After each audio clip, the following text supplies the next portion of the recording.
like to call to order this regular meeting of the Washoe County School District Board of Trustees for Tuesday, June 26, 2018. Dr. Feemster, would you lead us in the pledge? Sure. Thank you. Oh, I didn't do roll call yet, but we'll come back to it. I pledge allegiance to the flag of the United States of America and to the republic for which it stands, one nation, under God, indivisible, with liberty and justice for all. Thank you. Mr. Clerk, would you call the roll? Sure will. Dr. Feemster, Here.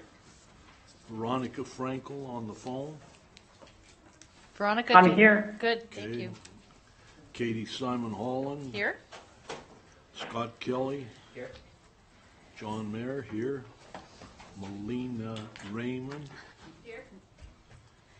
Angela Taylor. Dr. Taylor is absent today. She had an unexpected commitment, and we want to particularly recognize Ms. Frankel. Trustee Frankel is calling in from Greece today for this meeting. So, and we're all envious, but we do want to thank you for your dedication, Veronica. Thanks. Okay. My pleasure. I'm Yes, honored. and she is working there. She says she's working there, so we're letting her Well, off I the just hook. have to say it's midnight here, too. Oh my gosh, that's right. That is true dedication. Thank you. Okay, let's move on to public comment. JJ, do we have public comment? Not on this item. Okay, no public comment on this item. We will move on. Just a second, there's Yes, a guy sir. with a card back there. Oh, I just lost the race to the... oh, good. Okay, well, come on up, sir. Thank you, Mr. Mayor, for noticing that.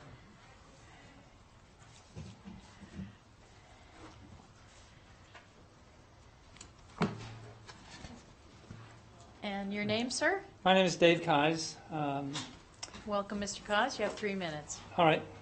I have comments on the proposed Arrow Creek Middle School, partly in relation to your agenda item 2.08, I believe, on single point entry modifications, and partly on drainage access, traffic, bus, and student safety issues of the Arrow Creek Middle School plan.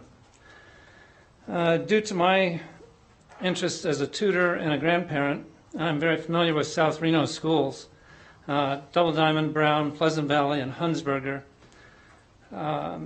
Also the Monty Ranch High School, but my most frequent experience is with traffic and parking at DePaul Middle School, where my granddaughter attends 6th grade. Single point entry will likely be required for all schools in the future.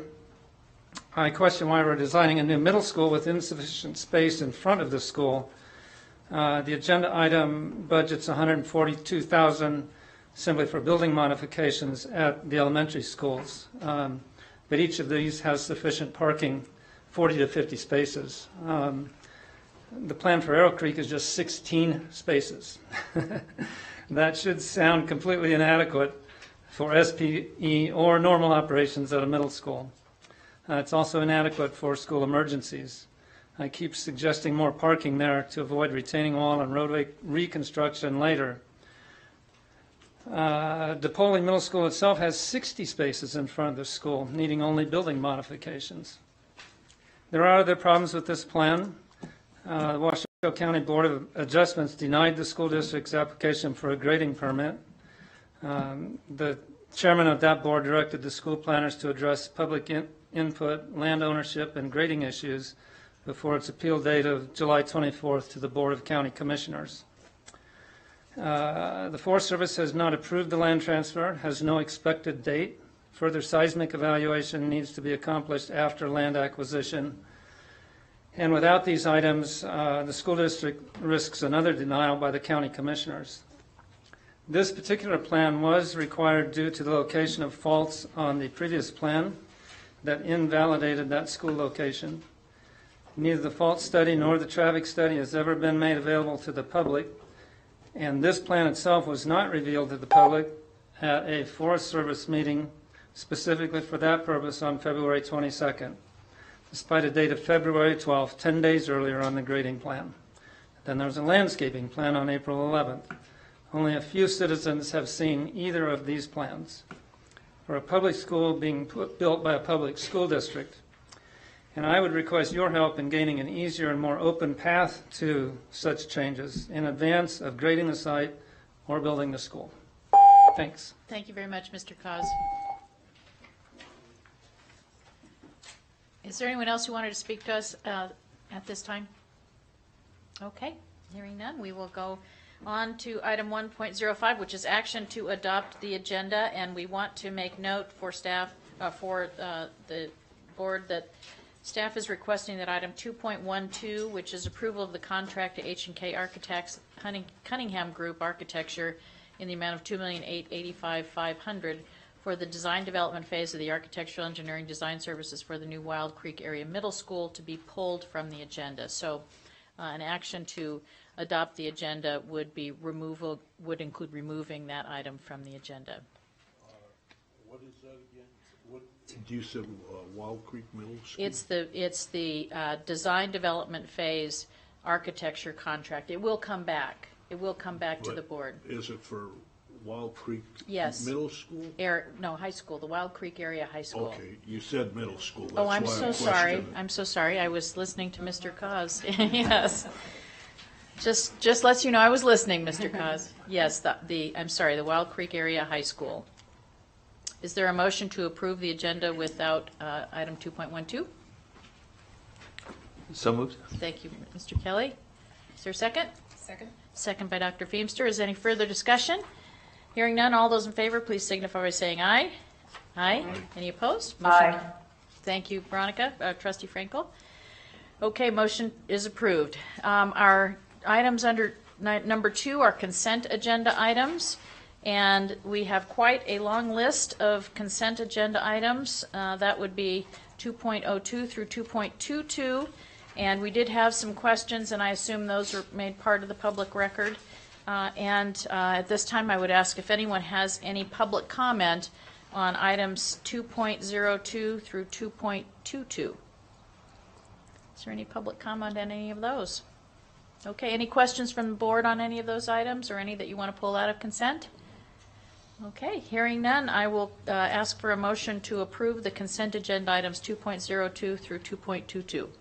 Move for approval. Thank you, Mr. Mayor. Second. Second by Trustee Kelly. Does it need to be 2.02 through 2.11, and did we pull 2 point? We pulled 2.12. So you can approve the whole thing with, okay. I believe so. Thank you for questioning that, though. That's good. Good eye. We have a motion and a second. Is there any further discussion? Hearing none. All those in favor, please signify by saying aye. Aye. Aye. Any opposed? All right, motion carries. We got a lot done there. Thank you.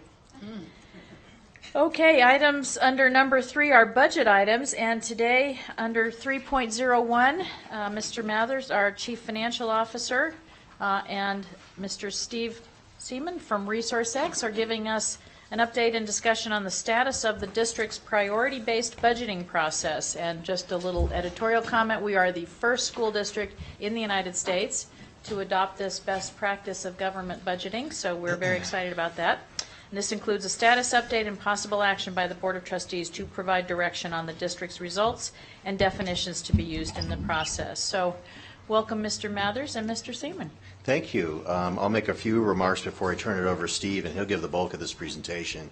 But as you noted, we are the first school district in the nation to work with ResourceX, formerly Center for Priorities-Based Budgeting, on a priority-based budgeting process for the school district. We're very proud of that. We started that in January. We made very good progress. I'm happy to say that this process has gotten wide distribution among staff and management, and has really created a positive atmosphere. I've only gotten positive feedback about the process so far.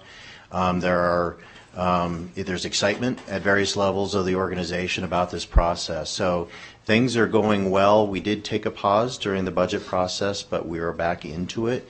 And in fact, after this step that you'll be asked for your input on, we are nearing kind of the last major phase of priority-based budgeting before the completion of the process and the sharing of results with you.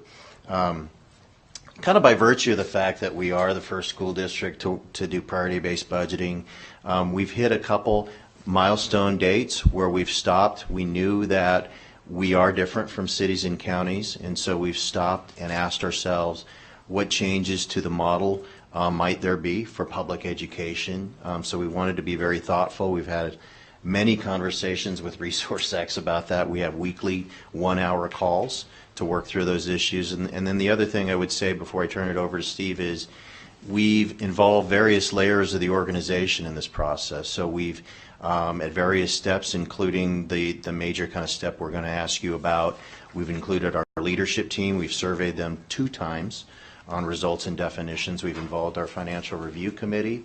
And then we've also formed a steering committee of staff and management that includes a number of principals and a number of academics. It's really slanted towards the academics, the educators, so that we make sure we get their input. So overall, I'm very happy about the progress to date.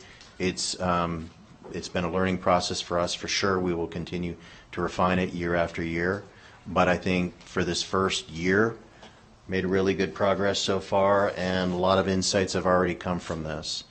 So with that kind of preamble over, I think I'll turn it now over to Steve to kind of walk us through the presentation. Okay. Welcome, Steve, and thank you for joining us. And as you are going through, one of the things that I know trustees will be interested in is how will other people be involved, parents and families and community members. So, so please take it away. Thank you very much for the introduction, Mark and your team. Appreciate all the hard work you've done. Thank you to the trustees for allowing us to come in and talk to you today. And thank you for the public for being here as well. Hopefully we'll get to some of those issues. We've got about 15 minutes, but we're here all day if you want to be as well. So we're not here all week. That's good. Fantastic. Let's go ahead and get started. We really have 2 things on our agenda that we want to discuss today. The first is to just give you a quick overview of where we're at with priority-based budgeting in terms of the process, some of the things that we have already accomplished, and some of the things we have left to do. And then we really do have a specific agenda item that we're looking for a response from the trustees today, and that's looking at what we've established as results and definitions and how we will use those moving forward as we continue through this prioritization process and start scoring our programs with the staff. And so that'll be our key focus area that we'll try to get to, though we definitely have room to expand into other areas. So, I think about how do I explain priority-based budgeting, and for everyone in the room that might have the opportunity to go home to family members or friends and say, hey, what did we talk about at this board meeting? There's 3 takeaways to have here, is that traditionally we've had costs which often look like what we see on the left, some representation of a spreadsheet, and those of us that love spreadsheets are very comfortable with that. And then there's the things that we actually do, which is there on our services on the right, and those are the things that we probably care about the most. And what we're trying to do with priority-based budgeting is ask a few simple questions to gather more information on this budget. And those 3 questions are, what does it cost, what do we do, and why are we in business? And so what do we do is just simply identifying the services and the programs that we offer, both externally to the community and the district, as well as internally that we need to actually run our organization. Then we try to figure out what those cost. So go beyond just a line item budget and understand what that program or service might actually be costing. And then the last thing is, and this is what we will be focusing in on our role here today, is why are we in business? Identifying those reasons that we as a school district exist and what we anticipate would be continuing for many years to come. So we'll talk more about that here in a moment. So those are my things that I would take away if you were going to explain this, and we'll dive into them just a little bit to kind of highlight what we've already done in the process. So we worked with staff to ask them to help us answer this question, what do we do? And that's identifying programs that tell a story and are a narrative to give us a description of what are the services we provide. This is an ICMA and GFOA best practice. The Government Finance Officers Association and a City County Management Association. So again, tying back to those city and county roots, but you, I think, quickly will see that there is a practical application for any large organization or even a personal household to ask what are the things that we do. And these are, reasons for doing that would be that it increases transparency. So if you looked at the budget before, you might have seen, hey, we're spending X number of dollars on personnel, it supports this many positions. We're spending X number of dollars on non-personnel costs, so we get office supplies. We pay the lights. But now we are trying to figure out what those actually provide for us. And so that transparency level can be very informative even internally as an organization. So we ask the staff to identify their programs, and they've done a great job with that. It can help you in the future as you think about discussions between trade-offs or comparisons as you look toward how you spend your limited resources in any budget cycle. It can help you plan for changes in your workforce. So as people have vacancies that open up or you fill vacancies, you want to dedicate and allocate your positions to the things that line up with your priorities. And there is a lot of data that we're gathering and bringing together today, but you have existing metrics, and we think that having a program level definition in your budget will help you with your existing efforts at targeting your performance and metrics. It's a good tie-in to say, these are the things that support that metric. Should we do more or less of them? Are they effective? So, as we said, this is somewhat a process update, and I just wanted to give you a really quick slide to say how many programs, we're seeing out there, and these are some of the bigger areas that have identified quite a few programs. And so, in a couple of these examples, we have 100, others we have about 50. There's no right or wrong number of programs, but one thing I wanted to emphasize in our work with cities and counties, and I anticipate this based on where we're headed as well with the school district, is that programs will change as we continue through the process. As everyone learns how priority-based budgeting works and the ways in which we want to apply that and bring that in within and line it up with your budget process, you might have areas where you dug too deep. And so I gave an example that we've had fleet parts management and fleet parts acquisition. And as we think about the priority of that program and the way it aligns, we might say, you know what, we don't really need to know the difference between acquisition and parts management. This is something that might come together. The other thing I wanted to mention, and this is more significant, is that we knew we were taking on a very big task here. And we have not focused as much this budget on direct instruction. But we are excited to get there in future budgets to apply the things we're going to talk about today in terms of our results to those areas as well. All right, we're moving quick. What does it cost? This is step 2. How did we get there? Well, we asked the staff to work with, and my kudos and appreciation for all their hard effort, to work with those line items and help think about allocating them back to programs. And so think about, if you have a position, where would that position spend its time in terms of the programs that you provide and support? If you have a line item cost, what can we allocate it back to a program directly, or can we spread that cost? Think about like postage. You can't usually allocate that back to exactly where it's spent, but we want to try to get as close as we can to a true cost of delivery for that service. So we've worked through that step, and we are in the process of gathering back all that information. Now we get to this third question. Why are we in business? Well, it's weird to think about business with the school district. So, let's reframe that. And these are the things that we're going to be in the business of doing, or the things that you care most about. And we're going to do them in 10 years. We're going to do them in 50 years. These are the things you have to do. And so we feel very strongly about where we're at. We have a starting place for that. And we're looking for your support and acknowledgement that that looks about right, as well as with the reasons we're in business and the ways that we achieve those goals. That becomes our framework to prioritize the programs we've identified. So what's your starting place? We did this slide for some of the trainings that we did previously, and I think it's just kind of fun. Here's some short snapshots from other strategic plans. Ensure annual student academic growth, implement a rigorous and relevant curriculum, look for academic excellence, literacy across all subject areas, pre-K through 12th grades. I think that, you could kind of nod your head and say these could come from our organization, they could come from a neighboring organization, or a further south organization, and here's yours as well. It's not a surprise to say that academic growth is a component of all school districts for their overall goals. And so we know we have a good starting place. And what we want to do with priority-based budgeting is start to take those programs and those costs and figure out how they line up with the things that we have already established as our goals. I think that we can all agree that that works pretty well. There's a part of our process in that we want to help you with that we have to make a few changes to this framework. And so that's what we'll talk about a little bit today, and that's why we want your response and your review and approval. But when we think about identifying results, we have a starting place. We are trying to figure out what are we still going to be doing in 10 years, and then we're going to try to say these are the ways that we achieve those results, and that gives us our roadmap for this final step, why are we in business? When we think about a result, it's less likely to change. There is, I think, zero chance that in 10 years you're not still very concerned about academic growth, and we actually have a slide to show you some of the data on how that looks currently. It's going to be broadly similar to other school districts at that high level. And we've identified 5 of those results for your review today.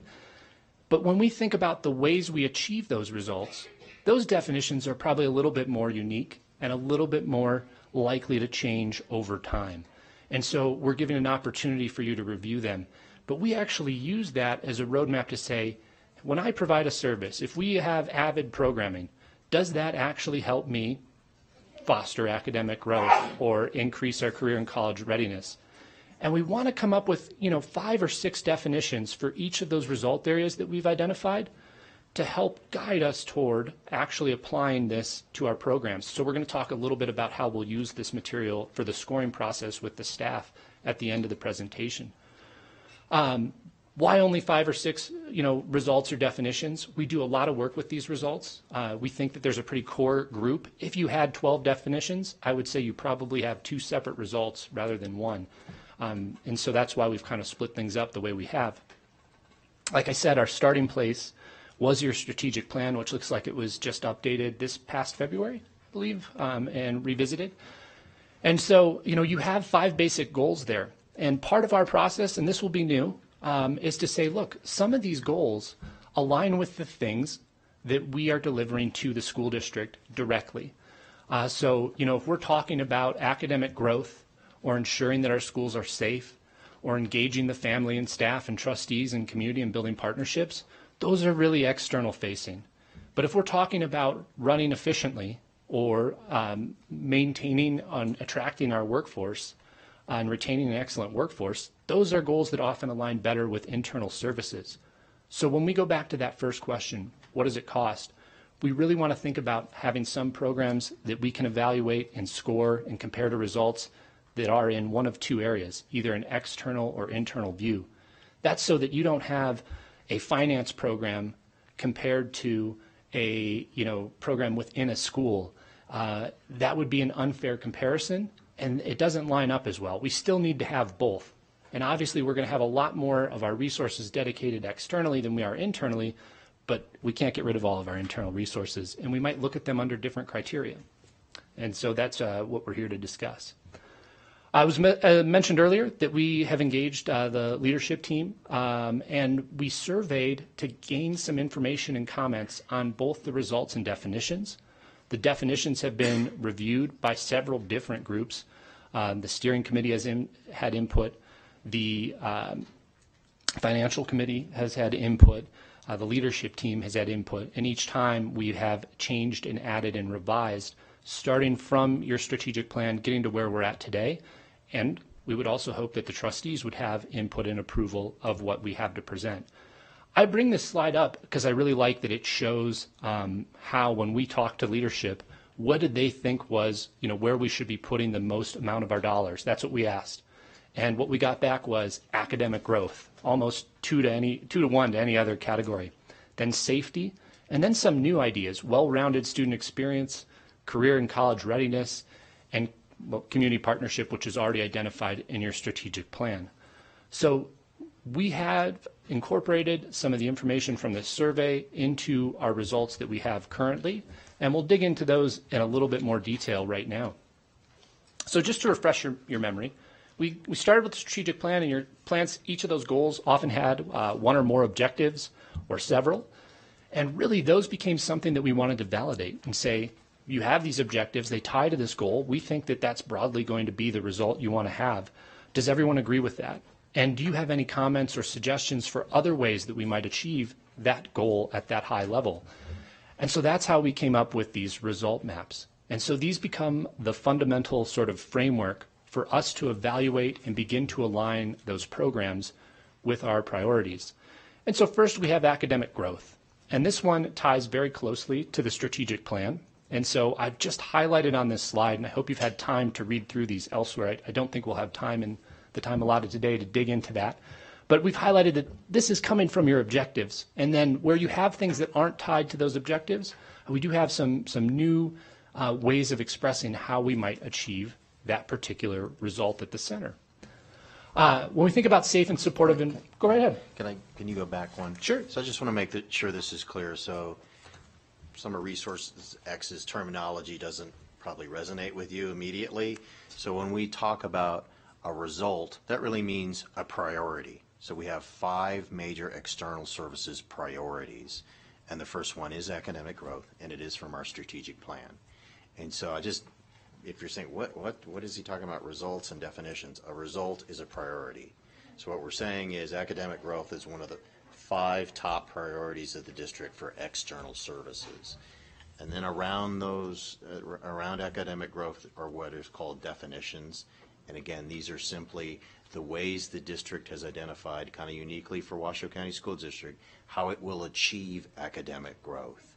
And how this is used is really in the scoring. So this is kind of a roadmap or kind of, quick hitting kind of indicators so that when the departments self-score and then when a peer group validates that scoring, they have these kind of phraseology to kind of say, yep, that's a very strong scoring program, or boy, I don't see how this program does any of these things in terms of achieving academic growth. So just wanted to kind of explain that because it's taken me some time to kind of figure it all out, and I figured maybe you needed a little bit of time to figure that all out too. So what we're trying to do here is kind of validate with you whether you agree with these definitions and certainly the priority as well, or if we're missing something important to you. So. Do you want us to comment as we're going through each of these? Yes. Okay. I think that would make it easier. Okay. Well, just as one note on academic growth, so objective 1.1 and 1.2 have very similar language, except that 1.2 identifies closing opportunity gaps as a desirable result, but the rest of it sounds a lot the same. So maybe you can tell us.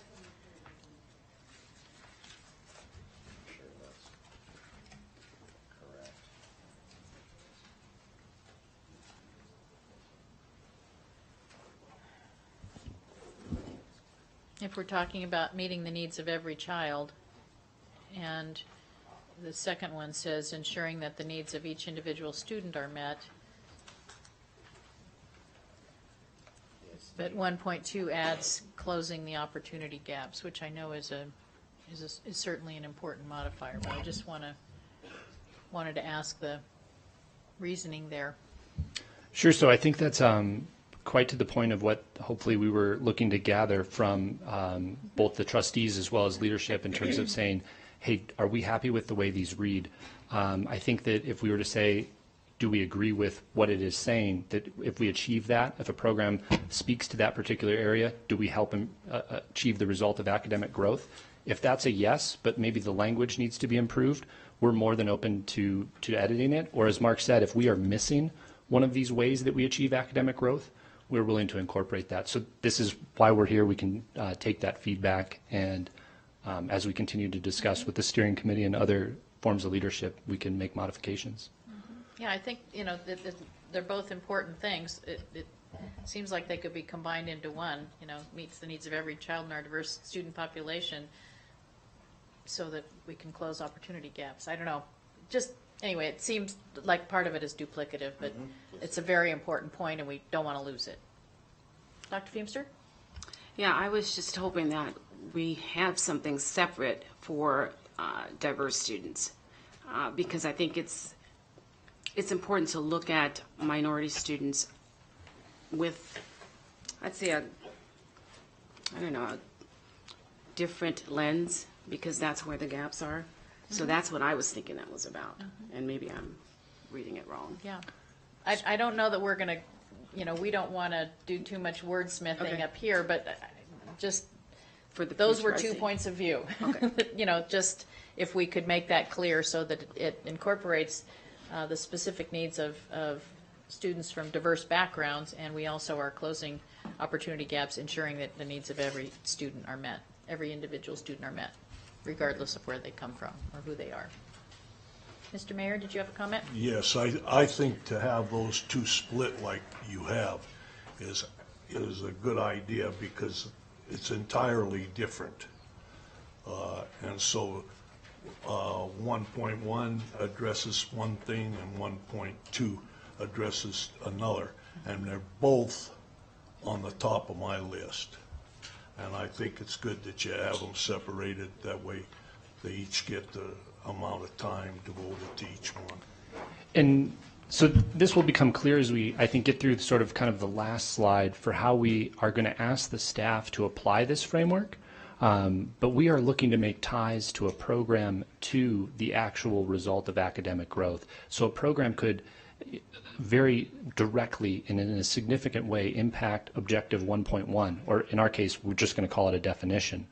And it may still be seen as essential to achieving academic growth. It could impact objective 1.2 in a very substantial way based on the assessment first of the subject matter expert, the person who provides that program or service, as well as later in a peer review process if it's agreed upon. So what we're really trying to do is tie those programs to the center wheel and making sure that we have the right language to identify those programs. Great. Okay. Thank you. Good discussion. Thank you for those comments and feedback. So we have 5 of these, and each program or service that we deliver gets scored against all 5 of your results. This is what's kind of unique about our priority-based budgeting process that you're implementing. Is probably, a common question out there is, weren't we always prioritizing with the budget? Absolutely. But what we're trying to do is kind of expand that out to say that, look, you have some services that are explicitly tied to academic growth. They may also have an indirect impact on the safety of a student. They may have no impact. And so we're trying to say, what are these services that we offer that are touching many of our things that we care most about? Those are the ones that we think that we should prioritize, or come back to later and say, do we have the metrics to say these are the right places and we won't think that they're doing the right things, or do we need to do new things? So here we just have safe and supportive environment. And again, to continue with the theme that this particular result, it's one of the key pillars of your goals of your strategic plan, also has tiebacks, therefore, to the objectives. And we put up some new language as well. As was pointed out to me a moment ago by Mark, in some cases I edited down the language to kind of fit them into these bubbles. There's a slide at the very end that has it in a table that's a little more true to the current form that we have them in. So to pause here for a second, is there questions on sort of safe and supportive environment at a high level of that being one of our overall priorities, or any comments on some of the individual definitions for how we might achieve that particular result? Trustees, any comments? I will say that the definition in the lower right does have sensitivity for some folks. Identifying students who may be at risk has a positive side to it, and to some folks it has a negative implication. And just a thought that perhaps we might, instead of identifying students who may be at risk, maybe we should be looking at identifying risks that students face and assist in planning positive behavior, so that it doesn't imply that we're trying to profile kids early. We're trying to identify risks that they face and help support them in managing them. Just a thought. I like that. That's great feedback. Other thoughts on the safe and supportive environment? Okay. Let's keep rolling. I know we're going to be over time, so I apologize about that. I hope that we have. We were under time on 22 other items, so. Thank you very much for that. I appreciate that as well. Okay, well-rounded student experience. This is our first one that's not explicitly coming from the strategic plan. And this goes back to answering that question of, what are we still going to be doing in 10 years? And we would say that there's probably going to be some component of us wanting to do more than just address academics. And so we know that we're still going to have athletics. We know that we're still going to have extracurricular activities. And we're going to want to invest in that. And so we're capturing that here. I will point out one in the upper left-hand corner, ensures the development of personal and civic responsibility actually is pulled from your mission. But the rest of these did not have specific ties that I saw from your strategic plan. So we proposed these to the leadership team. That's where we did the survey. That's where we got back this information. So this is a little bit more of a new one, something for you to consider. Great. Thoughts, comments? Mr. Mayor? Yes, so when you go through the process here, and you meet up with some kind of a program that doesn't meet one of the bubbles here, you look at removing that program. No, not at all. So what we are trying to do is come away with an overall alignment to say this is just part of the story. If no program is going to achieve all of these categories, but on the other hand, we wouldn't get rid of all programs that are associated with this result. And so we're trying to capture the ways in which you are a very broad organization that does many things, and some things are doing like very closely tied to academic growth and make impacts maybe to well-rounded student as well. Others are maybe just a little bit of an impact across the board. And at the end of the day, we're pulling in more data. And there's also another element that we want to consider at some point, which is to think about, are some of these services that we offer mandated, or do we choose to offer them? That's a component that's a little more kind of regimented, and we're discussing with the steering committee what elements we should bring in from a data gathering point. But the key thing with these results is that's going to drive this overall alignment. And so I've thrown out a lot of new words there. So maybe some questions, or does that make sense? Trustee Mayor? You know, so you're evaluating where the funds are going to be allocated, correct? We are asking the staff to allocate their positions as well as their non-personnel expenses to the services that they offer. Okay, so it's a whole readjustment of where funding is in regards to the programs. Mr. Mathers? Yeah, so we haven't gone through the entire process, and I think it'll be clear once we do. Oh, okay. But I always jump the gun. no, that's okay. That's okay. That's a good question. How we look at it, it's going to be a tool, right? So you're going to see programs ultimately laid out in quartiles, but there may be good reasons why we're, again, it may be a mandate that we're performing a lower quartile program.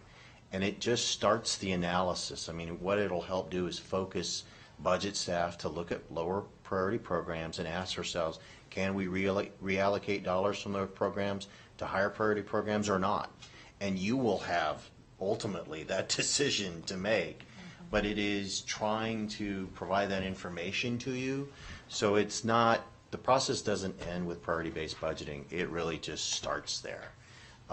But it will give you that information to say, gee, theoretically, hypothetically, the department sees that as a lower priority program, the peer group saw that as a lower priority program, so we're asking ourselves, why do we do it?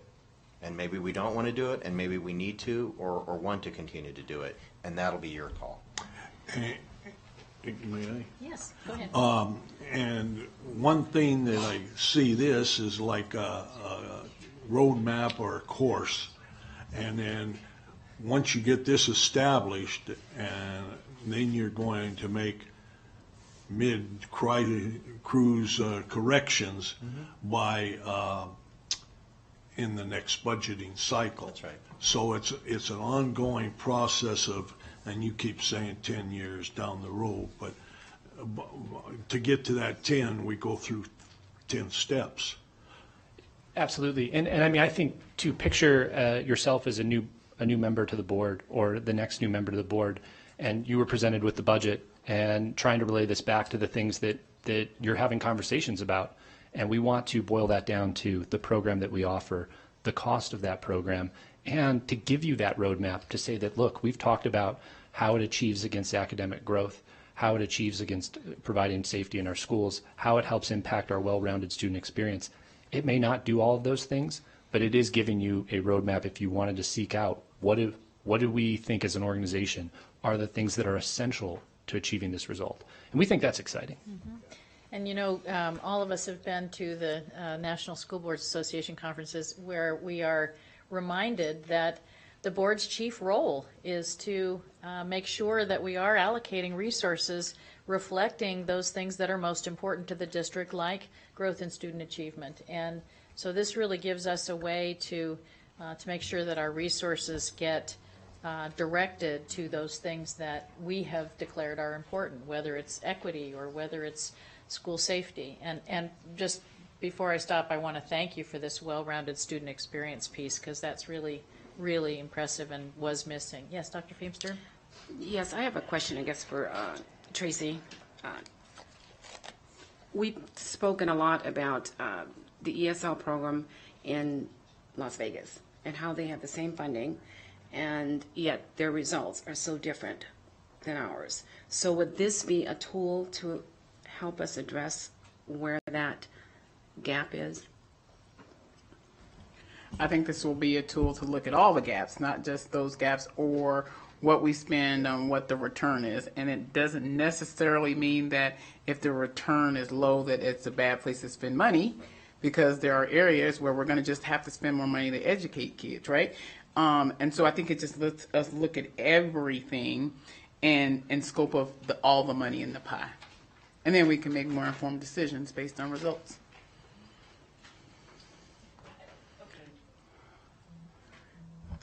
Sometimes I get confused. I'll catch up in just a second.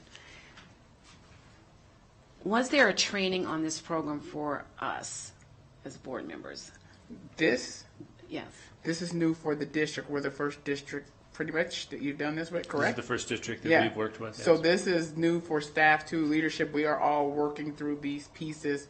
I think the part where we have to go back and identify the pieces to bring to you so you can understand what we're doing, because we take the deeper dive with the company.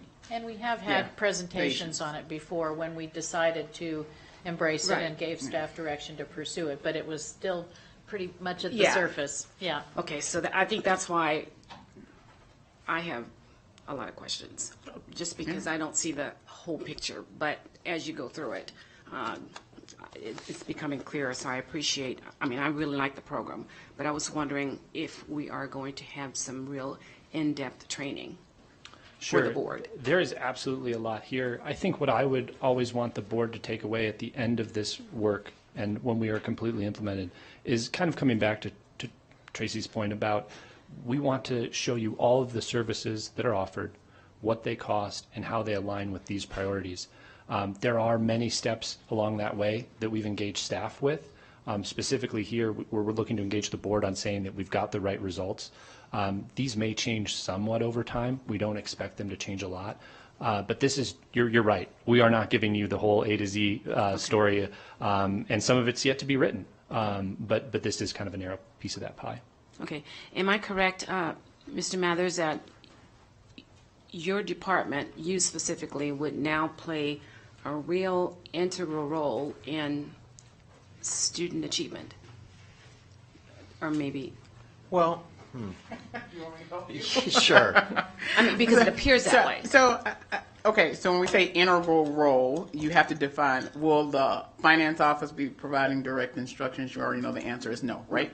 So I think the role that any operational side plays in any piece of the student achievement piece is around facilities, paying people paychecks, happy employees, like those pieces that we don't necessarily see here, but they indirectly impact outcomes for children, not directly impact outcomes. And if Did I help you out, Mark? Yeah, and actually, you're seeing just the external services. Right. So finance is an internal Internal. service. We're going to get to that. Okay. But these are the external services. And the reason why we're engaging you now is that these are the policy considerations that drive the scoring, right? So we're asking you, what are your priorities, or what are your high-level policy, drives to what we're trying to do? So that's kind of why we're engaging you to validate, yes, these are policies of the board, these are priorities of the board.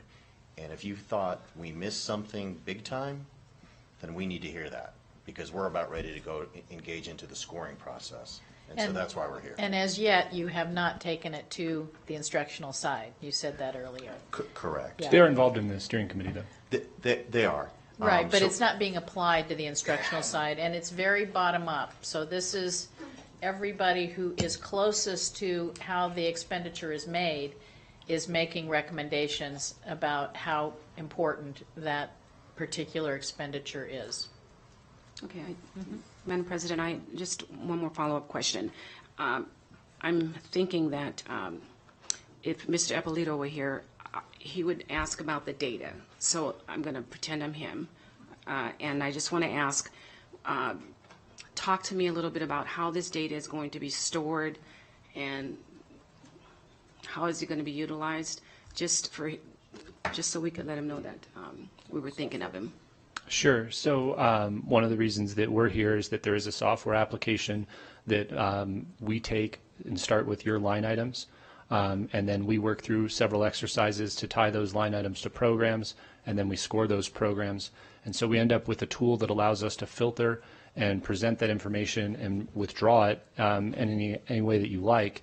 I think for the board's consideration, again, that end game is sometimes as simple as here's a table of the services we offer, here's broadly how they align with our results, and we put them into 4 groups to say that things that are in these top groups are most aligned with your priorities, the ones we've identified here. Things that are in our bottom groups may not be, but they might be grant funded, they might be mandated, records requests, we can't stop that. But let's at least have a conversation if we need to about what we spend on it, how much time goes into it. Could we do less time because we're not as concerned with that? And so that becomes the roadmap that you start to ask questions about in terms of metrics and how we set policy for the future and in which direction you want to go. And it's financial data. It's not about students. Yeah. Correct. Okay. Correct. Okay. Yes, sir. Trustee Mayor? You're talking about scoring, and if you score things, and it enable you to recognize, for want of a better term, mistakes and correct those mistakes. Is that basically what you're trying to do here?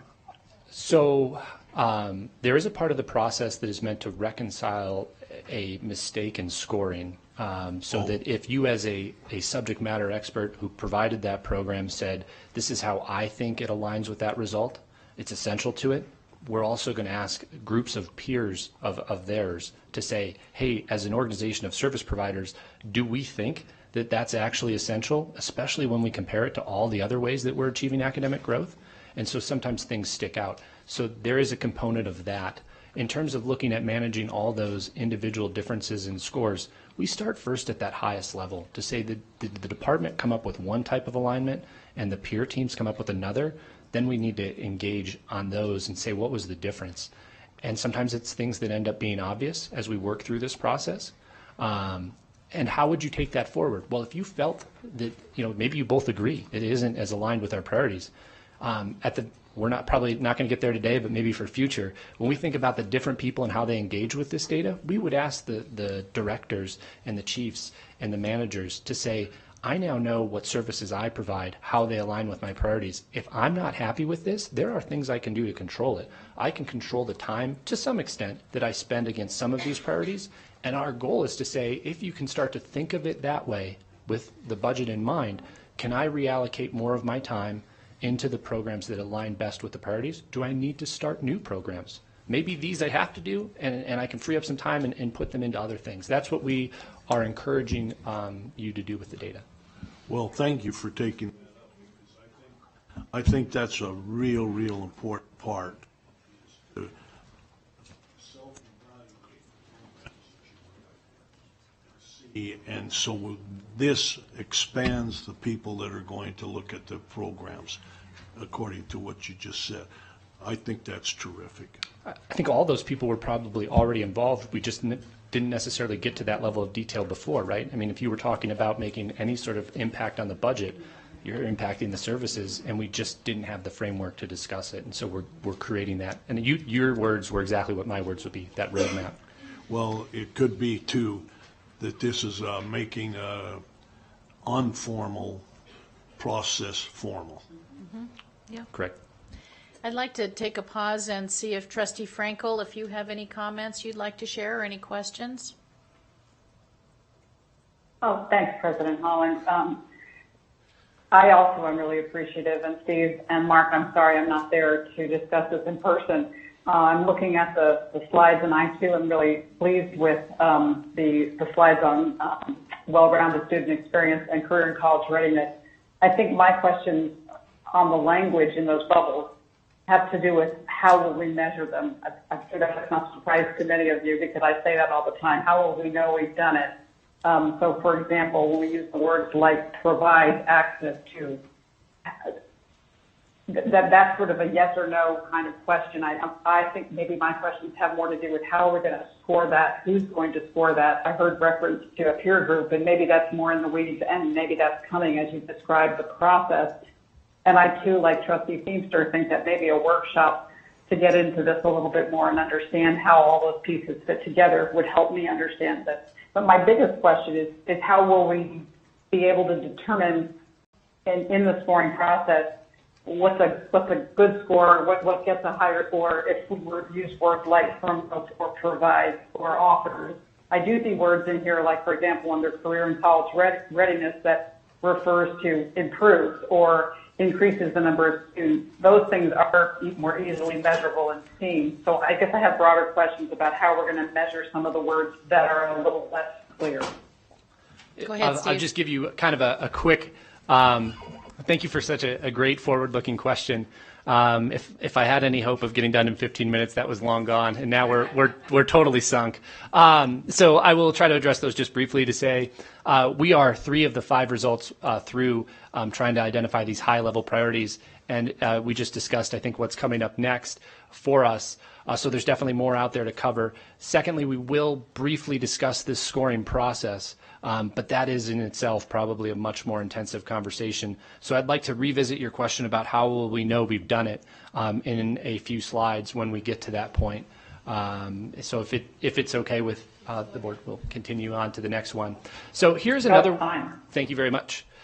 Here's another one that's not explicitly in one of the goals, but obviously came back in the comments that we received from the leadership team, and that's why we feel very comfortable with it. It was mentioned earlier. It did make it into one of the objectives.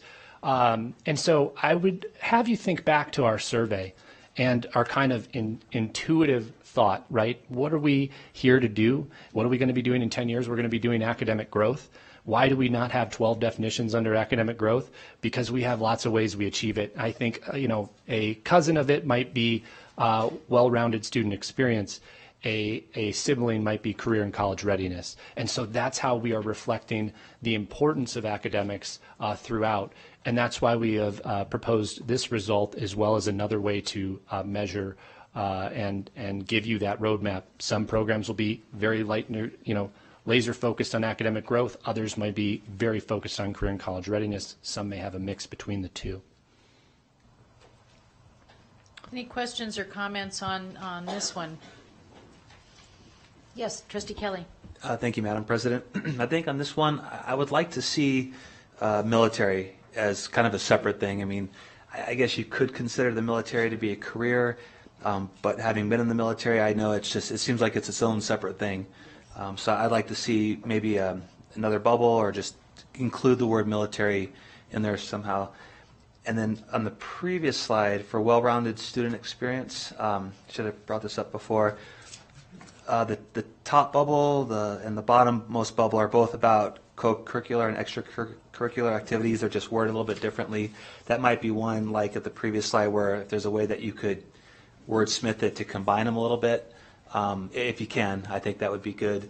And I'd like to see financial literacy somewhere in this. I hear from so many parents that they really wish that schools would talk a little bit more about financial literacy, how to balance the checkbook and banking, and I think that kind of falls under the top left bubble of development of personal and civic responsibility.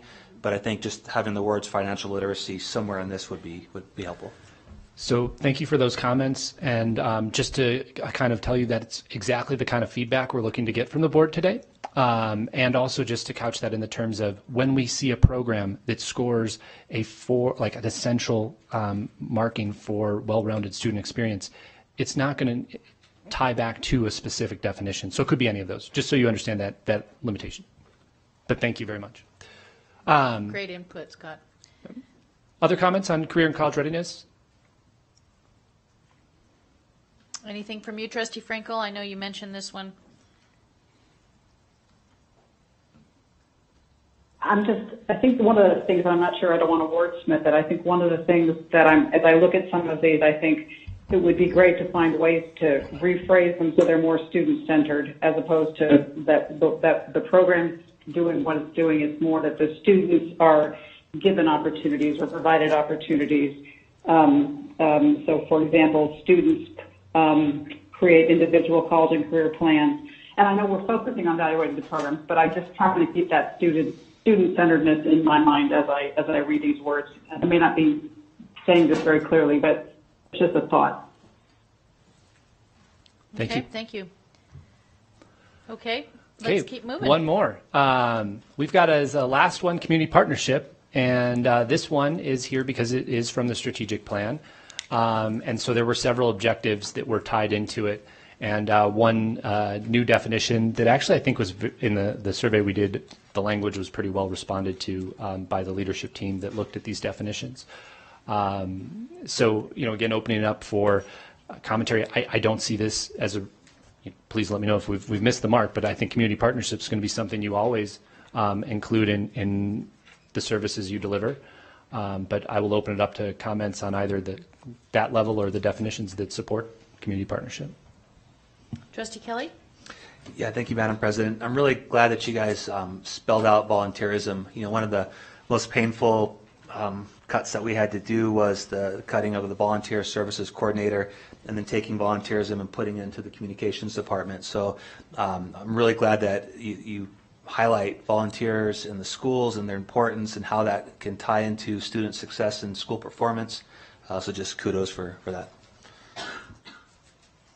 Thank you. Okay, anything else on that one? And if these things are listed in one of your objectives, you guys should also pat yourselves on the back. Okay, so now we're going to do a little quick pivot, right? Those were the results that we said anything that is an external service, we want to evaluate against all of them. Now, if we have an internal service like payroll, which is not going away anytime soon, we need to have a way of considering it. And so these areas are what we would actually evaluate a program against. Again, to help us differentiate between the things that we think are critical to achieving operational efficiency and those that maybe are very narrowly focused on one or the other areas. The amount of time that we spend here is different. It looks different. We are going to ask each program or service that's identified internally to be scored against each of these 6 categories, but we don't see the need in our other work with cities and counties to really come up with the 5 definitions that support how you create a talented workforce. We just, as we get into the scoring process here in just a second, we're trying to ask ourselves, does that service impact this area to a great extent or to a lesser extent or not at all? And so, we haven't found a need to go further, but we certainly could. We could add to the way that the definitions are listed. These were broadly accepted in our leadership survey, and I will point out that we did add non-academic services as kind of another way to catch some of the other internal support services. And that will be an ongoing conversation as we look at, is this truly an external service or an internal service? And that's something that we often see people struggle with, how they define their programs, right? Some components of it are an internal service. You might be very focused on the students, but you spend part of your day dealing with scheduling, and that may be better aligned to regulatory compliance and workforce and fiscal management than it is to academic growth and well-rounded student experience, despite the fact that you very much are an educator in title. Mm-hmm. Okay. Any comments on this one?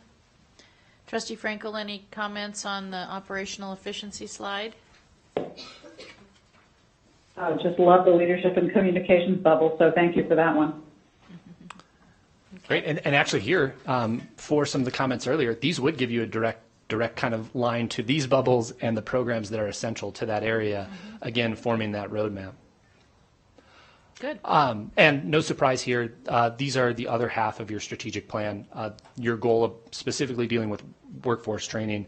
And I think that'll be very interesting across the organization. Already I've seen just generally at a high level, the amount of importance on licensure and credentialing training efforts, hiring. It's going on within HR as well as outside.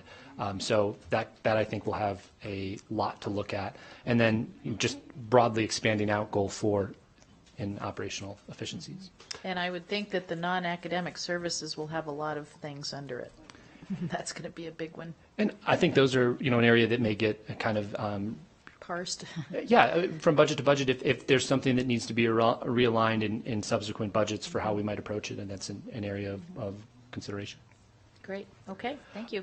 Okay. Let's keep going. A couple of slides to do high-level overview, and we may get a lot of questions here, but we are asking you to give us your feedback as you have on those results, because that's one of the first things we need. Because we are going to take those results and start to engage the staff to say, hey, you've got all these programs and services. Can you tell us for everything that you've identified how it relates back to those areas? And so that's the next step. And we need to have your buy-in on the results and the definitions that support those results so that we can move forward with that. That's our primary agenda item here today, as well as to have a conversation as we are about overall process. So as we start to pivot toward what that scoring process looks like for the staff and get to that question of how will we know that we've done it, there are 2 components to that scoring process that are big lifts. One is the departments do their own scoring. It's a self-assessment based on the definitions that we agree upon. And then we know that there are going to be some departments that overemphasize their role and some that are unfair to themselves and underemphasize their role, because the appropriate level to look at that really is from the result. Did we get it right to form that roadmap to say that, yes, I know you think the thing you do is essential, but when compared to another thing that's been ranked essential, do we still agree that those are both in the same category? And so that's the key important part of peer review. And those peers are the same people who have been participating in this process all along. We want the leadership team, the managers, the staff that provide those programs to participate in smaller panels to evaluate as a result area, did we get it right? I just wanted Sure. to, JJ just wanted you to know that Trustee Frankel lost her connection and she's trying to call back in. And just, this might be a good point to ask, so how do our stakeholders get involved in this outside of the district? Parents and other community members who certainly have a role in what our results should be. Sure. So that is something that we see organizations vary with in terms of how they approach. But I think the first step would be to decide what level of kind of detail you want to share, what level you want to go to. One of the ways that we've seen is very effective to get feedback is to ask, hey, if you had a limited budget, how would you spend it across these priorities? And to use that as an insight to say, is that how we're actually spending our resources? And we can actually incorporate that into how we might calculate out our overall alignment to say that if the community says academic growth is where our resources go, maybe we adjust a weighting to say there's some more pressure toward that. And you'll see some of those programs move up in those ranks as we evaluate one area over another. So definitely getting feedback from that level is a really common area that we have seen. And then also it opens up to discussion about individual programs and what they cost. And we did do that this year with our community budget survey and with our community budget forums. We got some great input on what priorities were for folks in the community. I would expect that it's logistically more efficient to develop this and then share with the community, here's what we've proposed and here's what we welcome your feedback on, because I can imagine this is many hours worth of dialogue and conversation among staff members who have certainly a lot more subject matter expertise than we do. Okay. Yeah, Dr. Feimster. Thank you, Madam President. Under non-academic, a slide back, I think, I could see a lot of entities going under that. Is that where school police would go, unless I missed it in another area? Sure. So that is fruitful discussion. I think that school police will predominantly end up in the external services because it aligns so well with providing safety, and so many of its programs would apply there. As they look at their services that they have lined out, they might have certain administrative functions that tie to internal results. And it is not like your department can be only skewed one way or another, or your division could only be one way or another. We want to look at it as a program by program basis for how it aligns. So the coaching that I would give to the staff would say, hey, if you were to just think to yourself, what would I, where would I see myself aligning with these two areas better? That's usually the best indicator of where you're at. Now, if you struggle with that, that could be a program that's too big. It's got components of an external part and an internal part. We discussed this with the communications programs that were identified here. There are internal communications and there are external communications, and we may need to separate those to at least be able to consider one might be geared very much toward community partnerships. One might be very much geared toward meeting regulatory compliance and helping us with our leadership and communication internally. Okay, just a follow-up question. So could you possibly see a scenario where, and Jason, you might be able to help us here too, where you would look at school police and see that maybe their interactions with, as the research puts it, their interactions with minority male students is more prevalent. And you would take that and then do what with it? I think we would probably approach that from a different angle, which is to say that we'd probably end up with a program or service about some type of school engagement by the police department, however they've, the police function, however they've identified that service, start to think about it from how it aligns with making us safe. And if there's a component of that service, such as a metric like we are focused on, males in this range, does that mean that we should further describe that as a program? Could they say to my, student resource officer or, school resource officers, do you spend 50% of your time in this targeted age group providing specific programs for them? Yeah, wouldn't we want to know how much that costs and how much time you spend on it?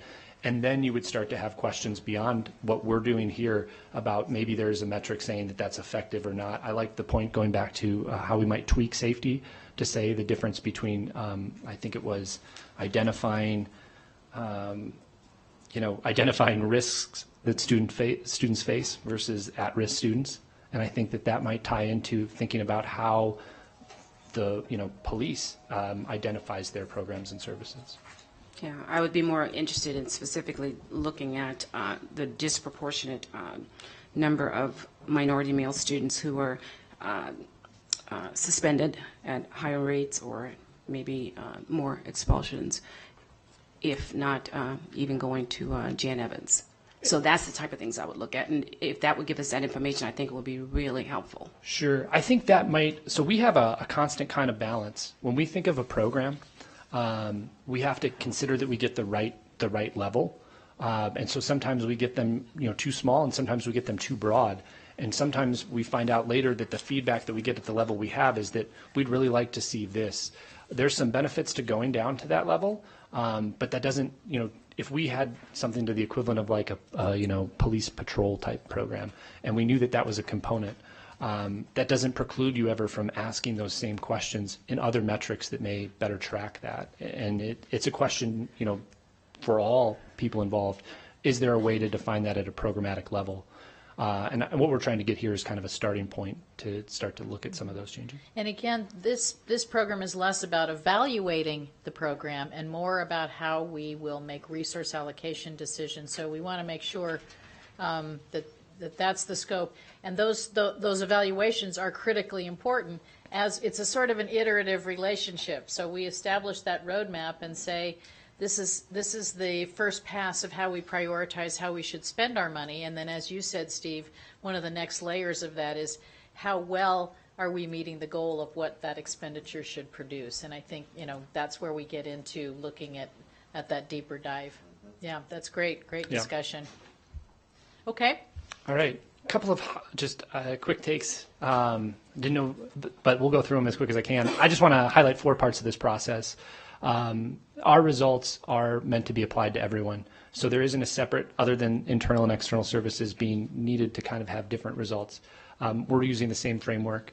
across all of our programs and services that we identify. And looking forward to when we apply to direct instruction, this would be the same framework as well.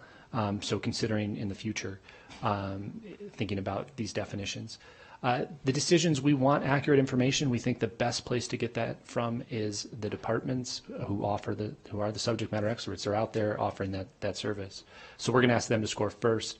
We know that there needs to be input, and we also ask for participation from the peers. It really helps. I think it's the only part of the process that we ever hear feedback on that was like fun for the staff, though it is also probably the only part of the process that people are most apprehensive about. But it is a really critical element, and we could have taken an hour discussing that. And I bet you took many hours having those conversations. There's still time. I'm here for another 24 hours. So and remotely all the time. So final scores. There is a last component here of doing some reconciliation. I mentioned it earlier. There's some steps that we would want to take. We don't want to immediately jump into the weeds, but we do have some formulaic ways of saying, look, if the self-assessment was really substantially different from our peer review teams, that's where we should look first. And then let's dig in a little bit further. So that would be, I think, part one to the how will we determine if we've met the objective, that there's two components, a self-assessment, a peer review. And if you want to call it a third, there's a final score reconciliation as well. We're going to talk about that self-assessment in a slide. This is a little more table format, and I just wanted to highlight visually. In yellow is where we're pulling from your strategic plan. Left unhighlighted is where we've added some new results and definitions. That slide might be good for your review, as I would assume the new would be worthy of a little more consideration. But, that's all worth considering at this point. So with a kind of focus as a very part of the process, again, is to take your programs, and I just put up some that were identified so far, and within the context of the result definitions that we're here to agree upon today, do you believe that program influences the result? We are using a 0 to 4 scale. We certainly could have used a 0 to 100 scale, but it might be very tough to tell the difference between a 97 and a 92. So the idea here is that oftentimes instinctually we can connect what's strong or essential and some are minor to a difference between, is it a direct impact or an indirect impact? And we've been working with the steering committee to formulate some language to help give people that guidance. But that's what we're asking the departments to do. So to Trustee Frankel's question about how will we determine if it meets that objective, they are going to take their program, read through those definitions, and say, am I essential to achieving this particular result based on these definitions? And we'll start with the departments. We'll also do a review of all the programs that were scored against it.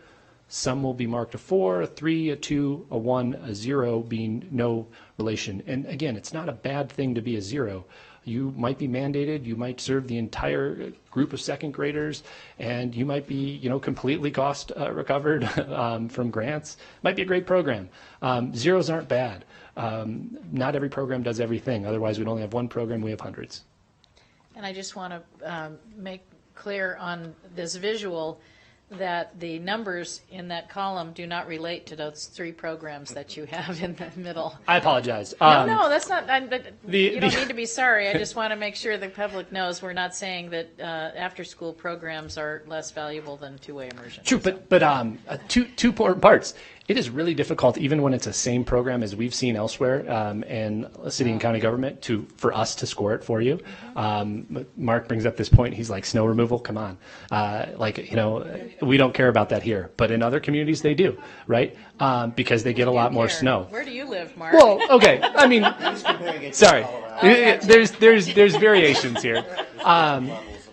But a little more to the weeds. This is why we start with the departments. The person who provides that program is who we think is best able to assess it to this scale. But they're not perfect. The other thing that is, I kind of probably skipped over, trying to make the point that, you can achieve one definition to a great extent and still deserve to be considered essential to that particular result.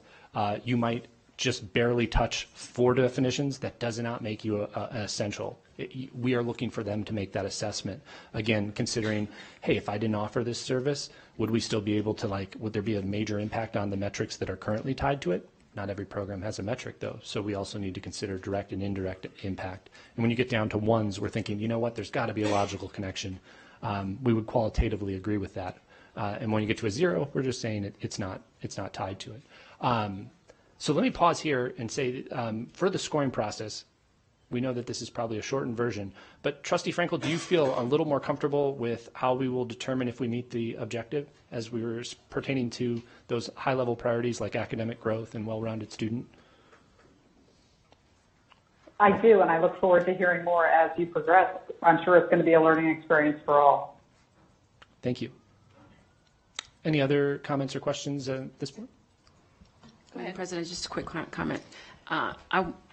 I just wanted to clarify something that I may have misstated. I was not trying to insinuate that our police department had a problem with our minority students. I just used that as an example, so because I think you guys are doing a great job, so just wanted to clarify that. Thank you. Thank you. All right. One other component of how we determine if we meet the objective is that we do suggest that departments, when they're scoring, particularly when they're scoring into those strong and essential categories, that if there are metrics or there are brief reasons why they're scoring it that way, that they have an opportunity to make a note of that, and that is a component that we'll include in their overall sort of training of how we are asking to get this information back. Some things probably don't need a lot of explanation. We can just see the connection between the program and how it's described, or even just not even described. If it's, a police-oriented program, we already kind of have a gut instinct that ties well with safety. So, coming kind of toward the end here, we have these 5 priorities, and then we have the operational efficiencies, but focusing on these because I think these are the most worthy of review and that have generated the most feedback. Those are what we are here to get your buy-in on, that we have the right set of results that will apply to the services that are offered, that we have the right language within the definitions that support those. And we bring all this together to, at the end of the day, return back to the board with a program, a cost, and how it aligns with these priorities across all 5 of them. And why we do that is because over time, we would like to use that as a roadmap to say that we should consider reallocating our resources away from the lower areas to the higher areas of alignment. There are a whole host of reasons why you might not want to continue to support a program that is mostly aligned with your results, because in this process, we have not said this result is tied directly to whether or not it's effective, right? That's a question that needs to have further discussion, and I think will hopefully give you a starting point to have those discussions in future budget cycles for what you look to achieve. But in general, this is where we want to try to go, is to say we want our dollars aligned either by offering new services or reallocation of existing resources to higher priority programs. And I would think that our colleagues in the legislature would be pleased with our efforts to do this. I think this is a tremendous step that the staff has spent a ton of time on, and I know it's a very controversial process among the staff to try to figure out, how things are prioritized.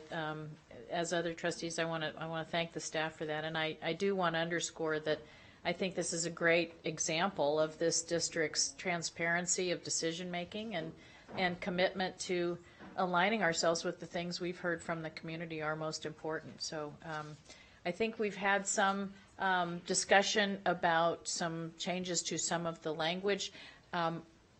As I heard you say, you will bring that back to us because we certainly didn't vote on those changes, but I think there was some consensus around that. Trustee Kelly, the career and college and military readiness piece, and some other great pieces. Is there anything else anyone wants to add? Trustee Raymond, Vice President Raymond? Okay. Trustee Mayer, anything else to add? Dr. Feemster, anything else to add? Okay. Trustee Kelly? Trustee Frankel, anything else to add before we give them some direction?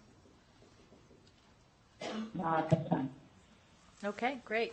So we're on the next step slide. So obviously we've already gotten some feedback. We are really looking to eventually get your sort of approval of the language that's there. We would like to proceed with this. I think there was nothing that was brought up that was dramatically different from what we have. Again, there are two components to what we do. There is a department internal review as well as a peer review. And so I think we have some opportunities to be a little bit flexible. And I really appreciate the time, the feedback, and the attention that you're giving this.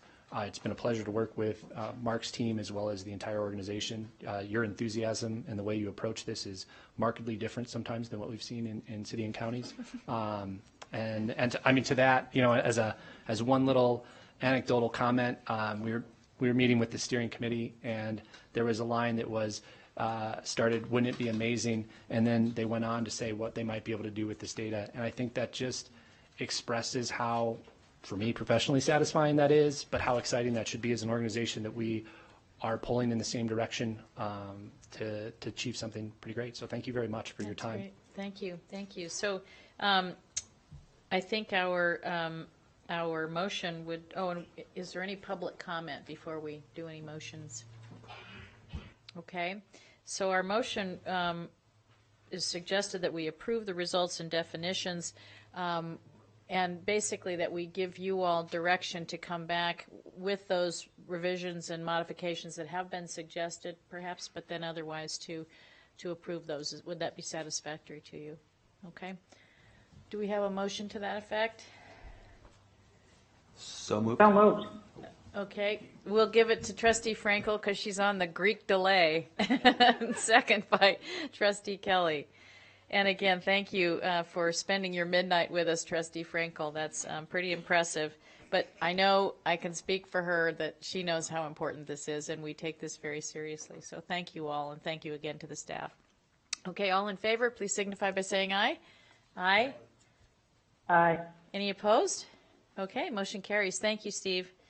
And tell your Thank you, Madam colleague, President. Mr. Fabian, or Misters Fabian, hello for me. Will do. He was not able to make it. They are expecting the birth of their first child. I so, know, yeah, it's a I very know. exciting time, but It you know, is. hopefully next time he'll be able to come out here and share some of the results. So. Great. Thanks. Great. Thank you. Okay. Do we need to take a few minutes break? Yes. Yes. I hear some no's in the audience. Sorry. We don't get to get up and go to the bathroom, you know. I mean, that isn't why we're leaving. Can we take can we take 7 minutes and be back here at 3:30? Okay, we will now then move on to item 4.01, which is presentation of the Board of Trustees regarding the balanced calendar survey results and discussion and possible action to approve the 2019-20 school year calendar. And I emphasize 2019-20 school year calendar. This does not affect our coming year calendar for 2018-19. And with us today, David Lastic, Chief of Staff, and Dr. Bryn LaPenta, and Dr. Laura Davidson. So go ahead and please walk us through these very impressive results. And before you get started, just thank you for the amount of work that went into gathering this data and providing us with some great decision support information. So thank you. Take it away. All right, thank you, David Lasik, Chief of Staff for the record, and with me is Dr. Laura Davidson to my immediate left and Dr. Bryn LaPenta on the other end.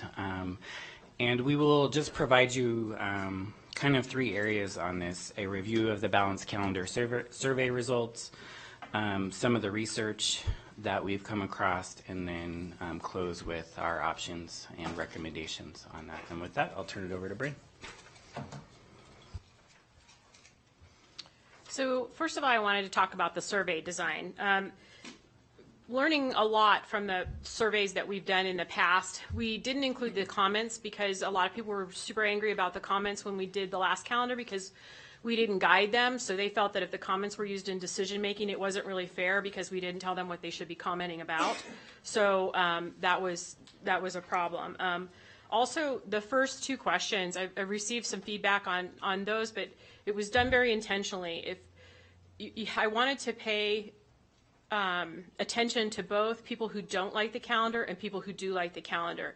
And so had I asked the question in one way, it would have made the other faction upset, and so I wanted to ask it in both ways. Also to get to the degree of how people really felt about each of those items about the calendar we have right now. If I had simply done a yes or no answer, you wouldn't have known how strongly folks felt about that yes or that no answer. So that's why we did the ranking, and that's why we did it in both of the ways.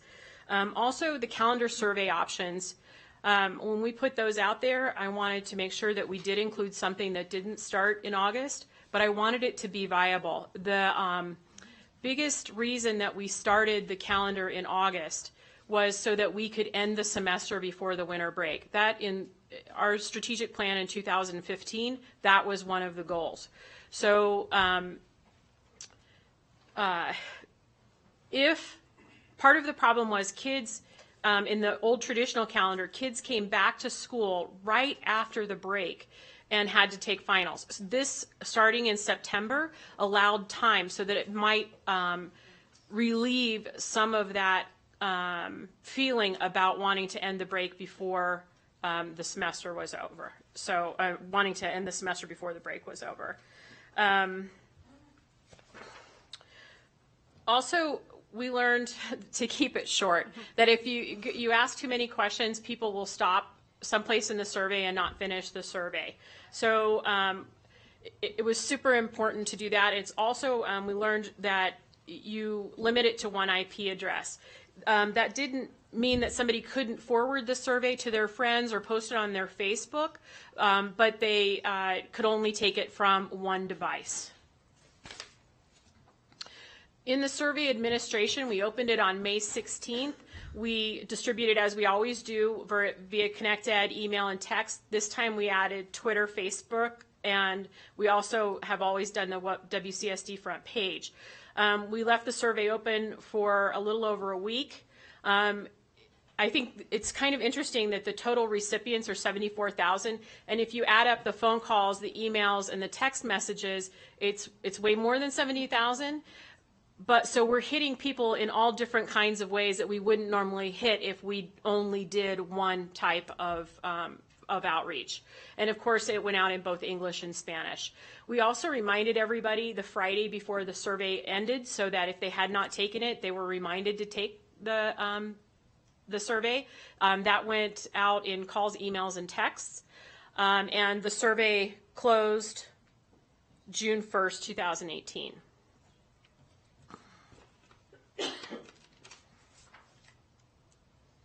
And now Laura's going to talk to you about who responded to the survey.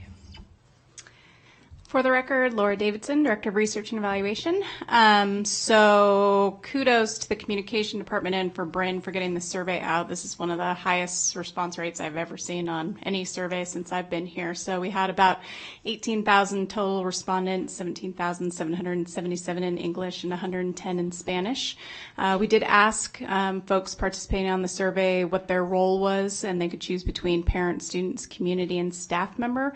And so 62% were parents, 9% students, 5% community members, and 24% staff. Of those staff, 17% were teachers. And then 15% of respondents chose not to answer that question.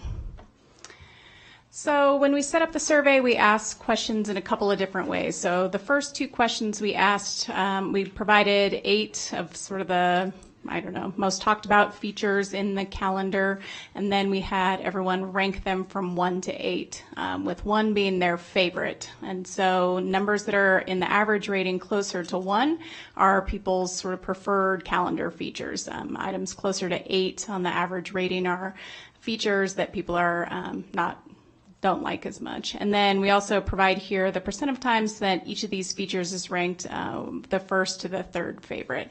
So you'll notice on this slide and the next slide that findings were pretty consistent no matter which way we asked this question. So having a 1-week fall break was by far one of the respondents' favorite features of the calendar, with 66% listing it as one of their first, second, or third favorite options of the calendar.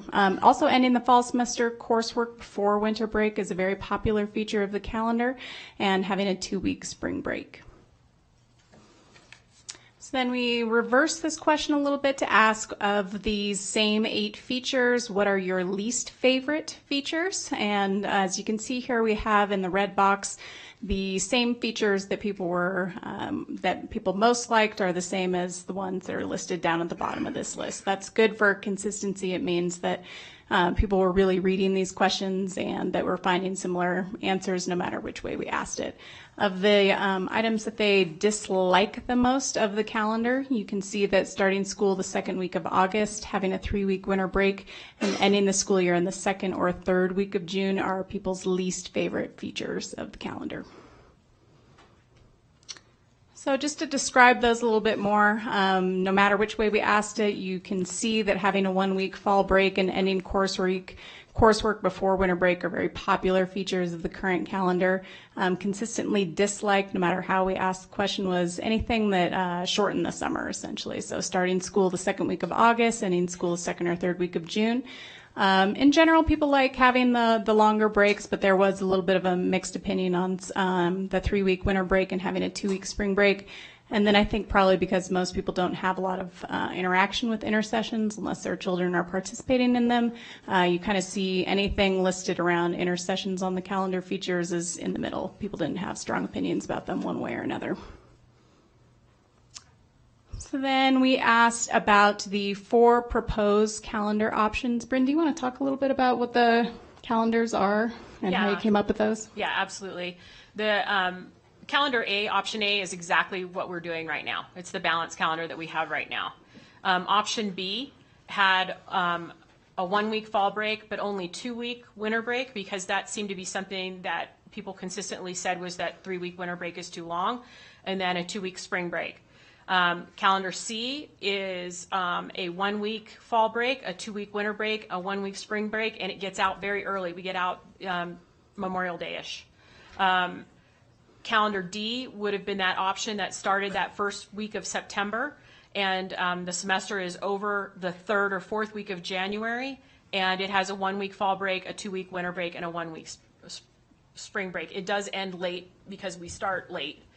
So it ends the 2nd or 3rd week of June. Can I ask a question? One of the things I heard from folks is, well, there aren't only 4 choices. So how did you pick these 4 choices to put forward as options that people could talk about? I think probably from what people have talked about over the years that they haven't been happy with about the calendar, and I really, really was trying to make it work, to give a viable option with that D option, because you can see from the survey, the students, and I think you've heard from your advisory board as well, that they really like that ending the semester before the break. So in order to kind of negate that, that's why we started the first week of September, so that they did come back and had class time as well as time to review for finals. Because students really feel pressure over the winter break to study and to keep up with their courses. And so trying to negate that was why I did that option D. But there, as I've shared with folks, there were many other options we could have put forward, and that's why having the likes and dislikes of the various features helps us, because there could have been an option E, F, G, H based on the feedback we got from what people liked most and least. But given the feedback that we did get, prioritizing those various features, these 4 did capture most of the things that people were looking for. So thank you for that. Thanks.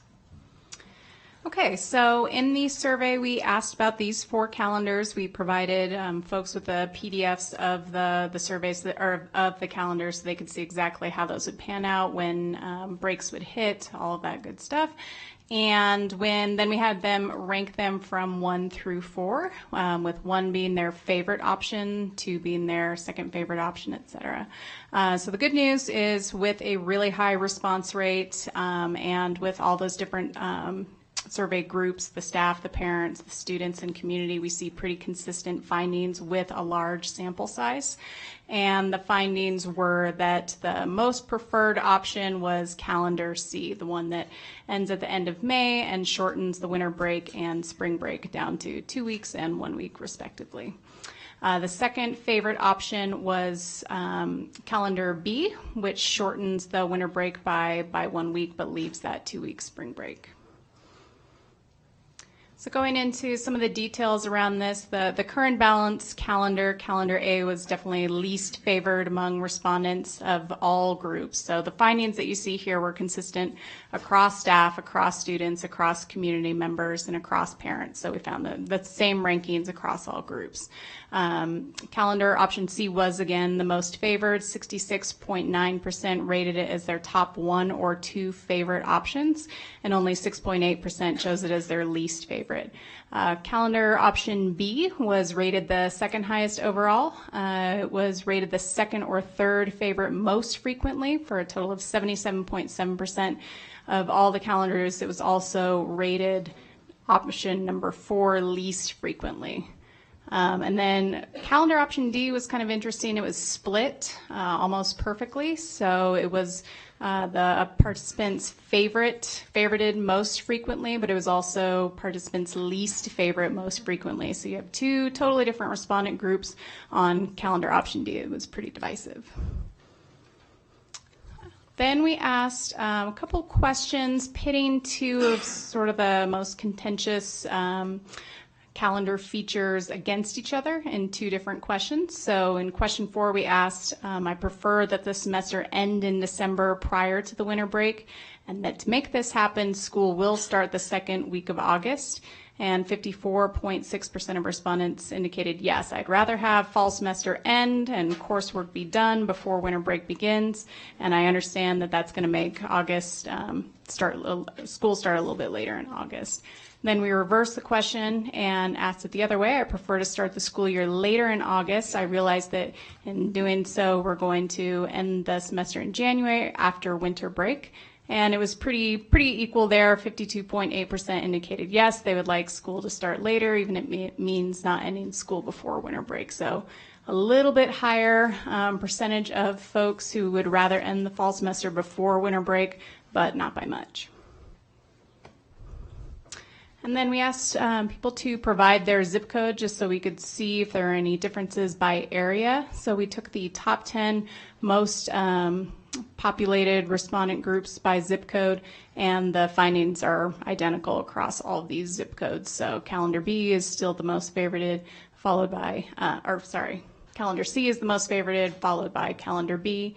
A is the least favorite, and D is sort of split. And now I'll turn it back over to Bryn to talk about some considerations and recommendations. And we talked about this a little bit already, about starting later in August. I felt it necessary to address that because that was the number 1 most disliked thing by everyone. And unfortunately, it's just really not possible to start later in August and end the semester before the break, keeping the fall break. And fall break was the number 1 thing that people like the most. So it just really is impossible. Participants also liked that the semester ends before the break the second most and disliked it second least. So they do like ending the semester before the fall break. What is possible is if we start school this 3rd or 4th week in August and keep the break, and this would mean students would take finals right after the break. But we've heard from kids that this is not what they like. We've also heard it from the Student Advisory Board. These choices are also close to what was in option D, and option D really is something that's very polarizing. People either like it or they don't like it. Also, I think it was interesting if you looked at the top positive and negative scoring features on the calendar, and I'm looking at the top first 4 answers, that they liked it in their top 4. Having a 1-week fall break was 77.5% in the top 4. Ending the semester before the winter break was 70.8% in the top 4. Having a 2-week spring break is 69.2% in the top 4. When you look at dislikes, the number 1 dislike, hands down, is starting the school year in August at 81.4%. And the next closest feature to that is 58.7%, and that's having a 3-week winter break. So they really, really don't like that starting in August, but there's not a lot that can be done about that. Next is David with what the research says. Thank you. So Bryn and I were lucky enough to spend some time in Michigan last week. talking with other school superintendents at a National Association of Year-Round Education, which I didn't know existed, but we found out actually at the National School Board Conference, there was a whole conference dedicated to this topic led by Texas, and so they turned me on to this. So we collaborated with a superintendent and other districts in Michigan who have done doctoral research around this. So they're doing a lot of research with Central Michigan University. They have a professor dedicated to mentoring students around the balanced calendar. So it's a hot topic around the country. But we'll get into what the research that we found. So all students in balanced calendar schools perform better, especially those who are more at risk. And so we heard that before, that the achievement gap between students who are at risk is greater than those who have a higher socioeconomic status. David, can you just define balanced calendar? Because Sure, we use it here, but not everyone uses it the same way. A balanced calendar is having frequent breaks. So there's different variations of it. There's 45 days on, 15 days off. There's 60 on, 20 off. There's different variations that we've seen around the country. We have a close calendar to what a balanced calendar would be, having a fall break, a 3-week winter break, and a 2-week spring break. But the end result is that you want a summer no greater than 8 weeks. All of the research shows that any summer break higher than 8 weeks is harmful to students. And so our teachers on average spend, if that's longer, about 30 days catching students back up from the information that is lost. And you'll see here towards the bottom, there's been a lot of emphasis on this in Washington and New York. Their departments of education have done extensive research on this. And so for there, I mean, they have higher per pupil amounts, but in Washington, it costs them about $2,000 per student and $4,000 per student in New York in remediation. Here is just a little bit about John Hattie. He's a researcher for those who are in education. He researches research, and he did a whole study on effects of education. And so he rated 138 things about what works in education. He had found that anything with a statistical significance of 0.4 or greater has a high impact on education. 0 to 0.4 has minimal impact, and anything less than 0 has a negative impact. And so the key findings from his research for low-income students in mathematics, that was the worst area of summer loss. They generally lose 2.6 months of grade level equivalency. Reading, they lose 2 months.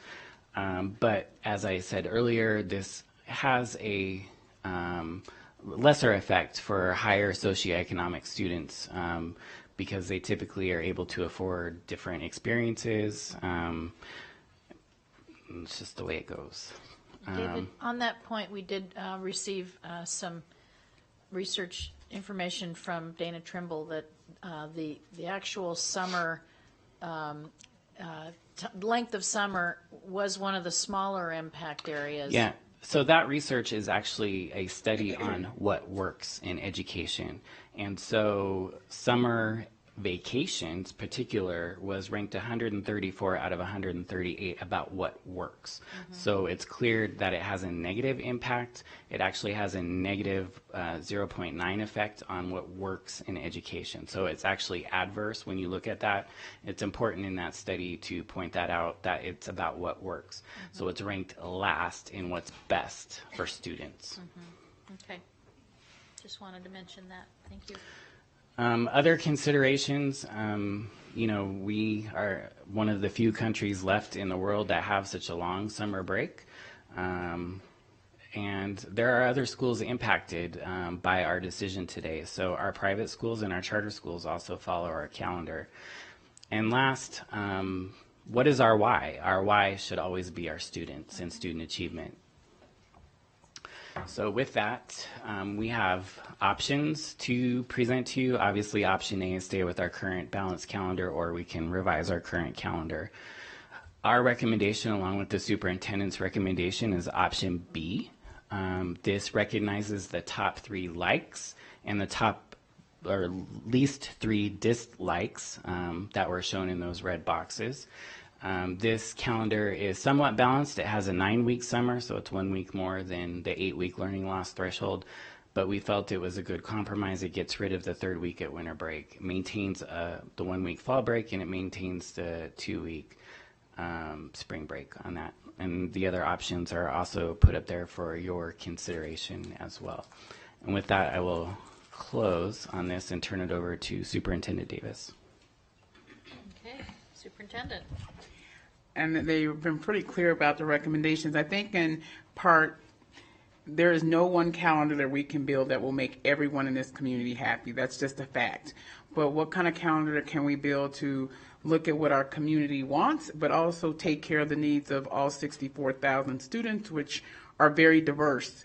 And so when we looked at data, we know that 2 weeks during the spring break has been beneficial for credits attained for students.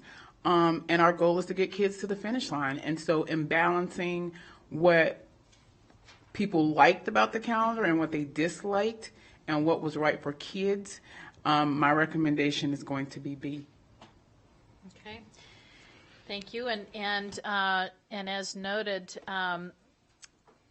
option C has a 10-week summer break. So part of the reason why option B is preferred by the staff is because of the shorter summer break and really reaching that compromise on what families want, but focusing on what student achievement research tells us. Okay. Why don't we open it up for public comment now, and then we can, unless anybody has an urgent question right now. Okay. Chuck Fletcher.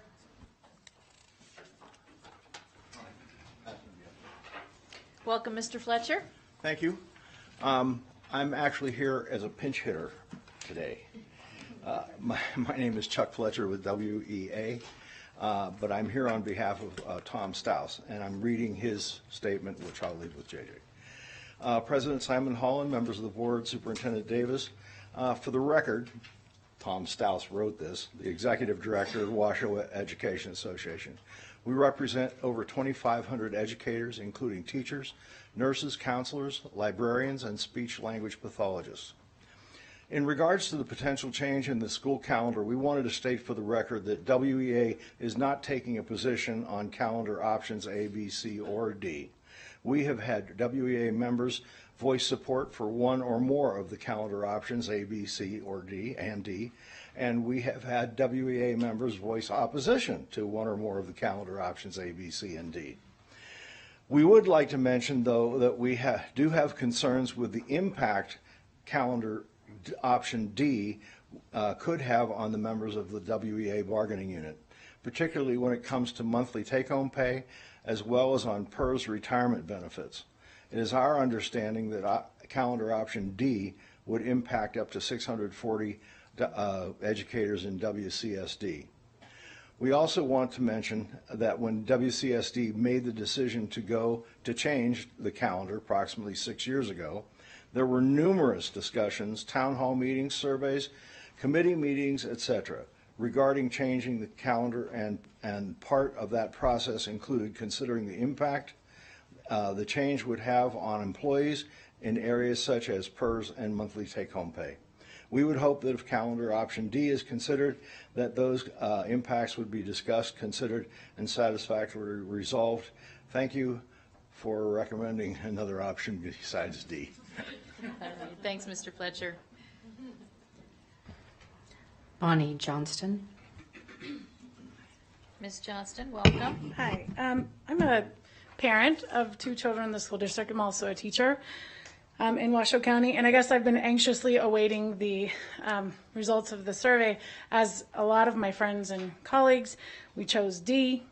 I went to attachment B, And actually, I'd like to refer to that. I have it pulled up. I think if you guys have it, I just want to refer to what I see and what others have seen and are already posting on social media is an inconsistency between some things that are shown in attachment B with recommendation that option B, as a top recommendation. I'd like to refer to attachment B, page 3.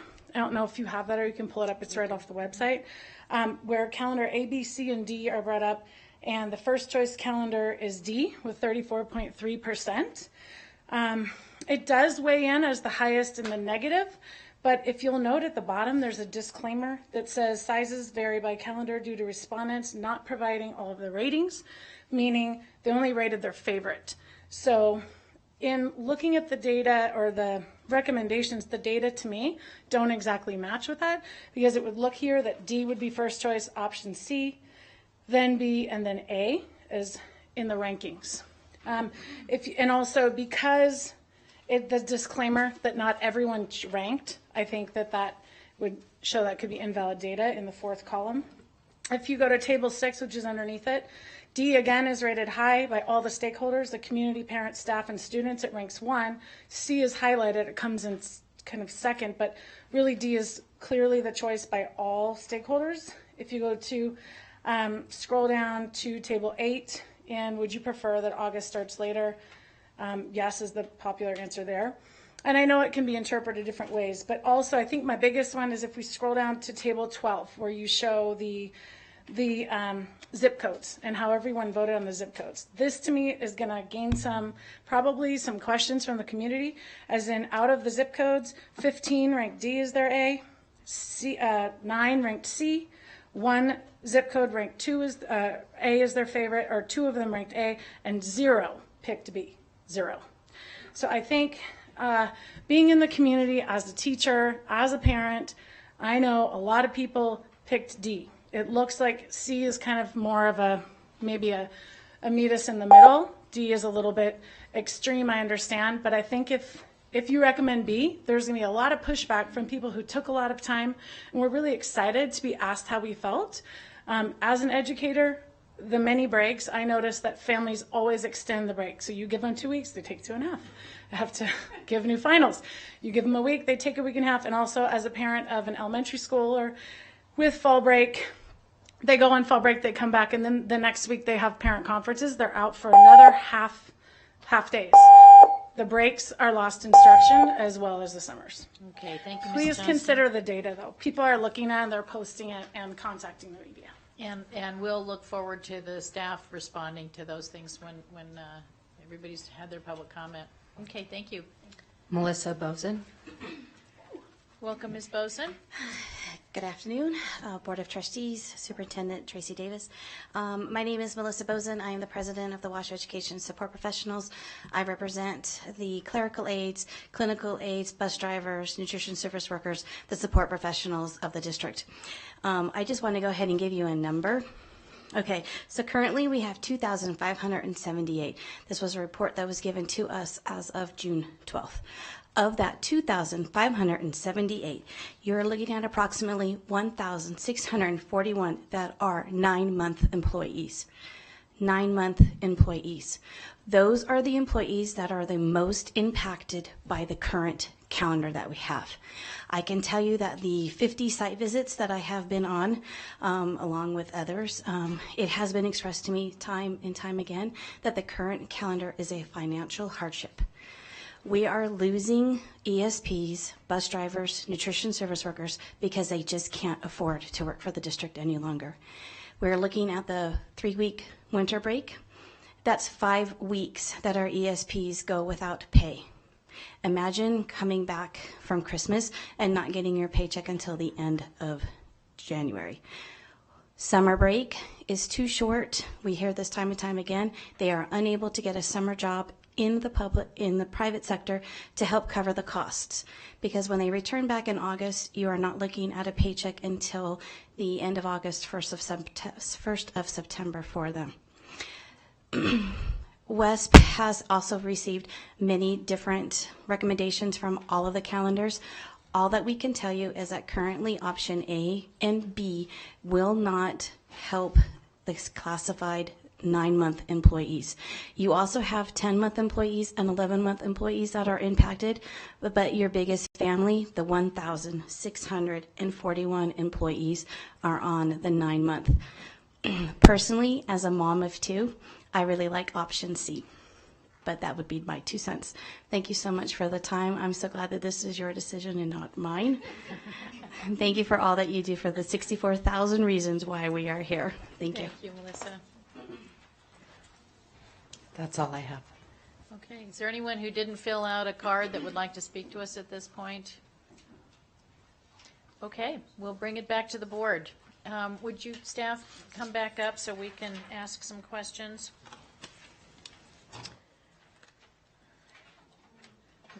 So let's start with the tables that are in attachment B.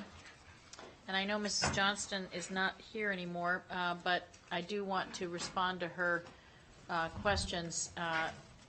How you characterize option D as being the least favorite when in some cases it comes in at the top. For example, on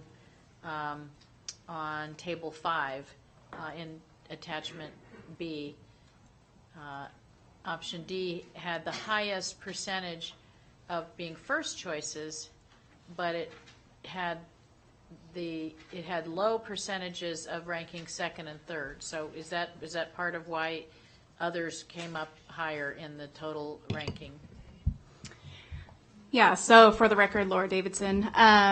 So we do state in the report absolutely that calendar D was most frequently rated as the #1 option by families and other community members. But it was also rated much higher as the most disliked calendar of the 4.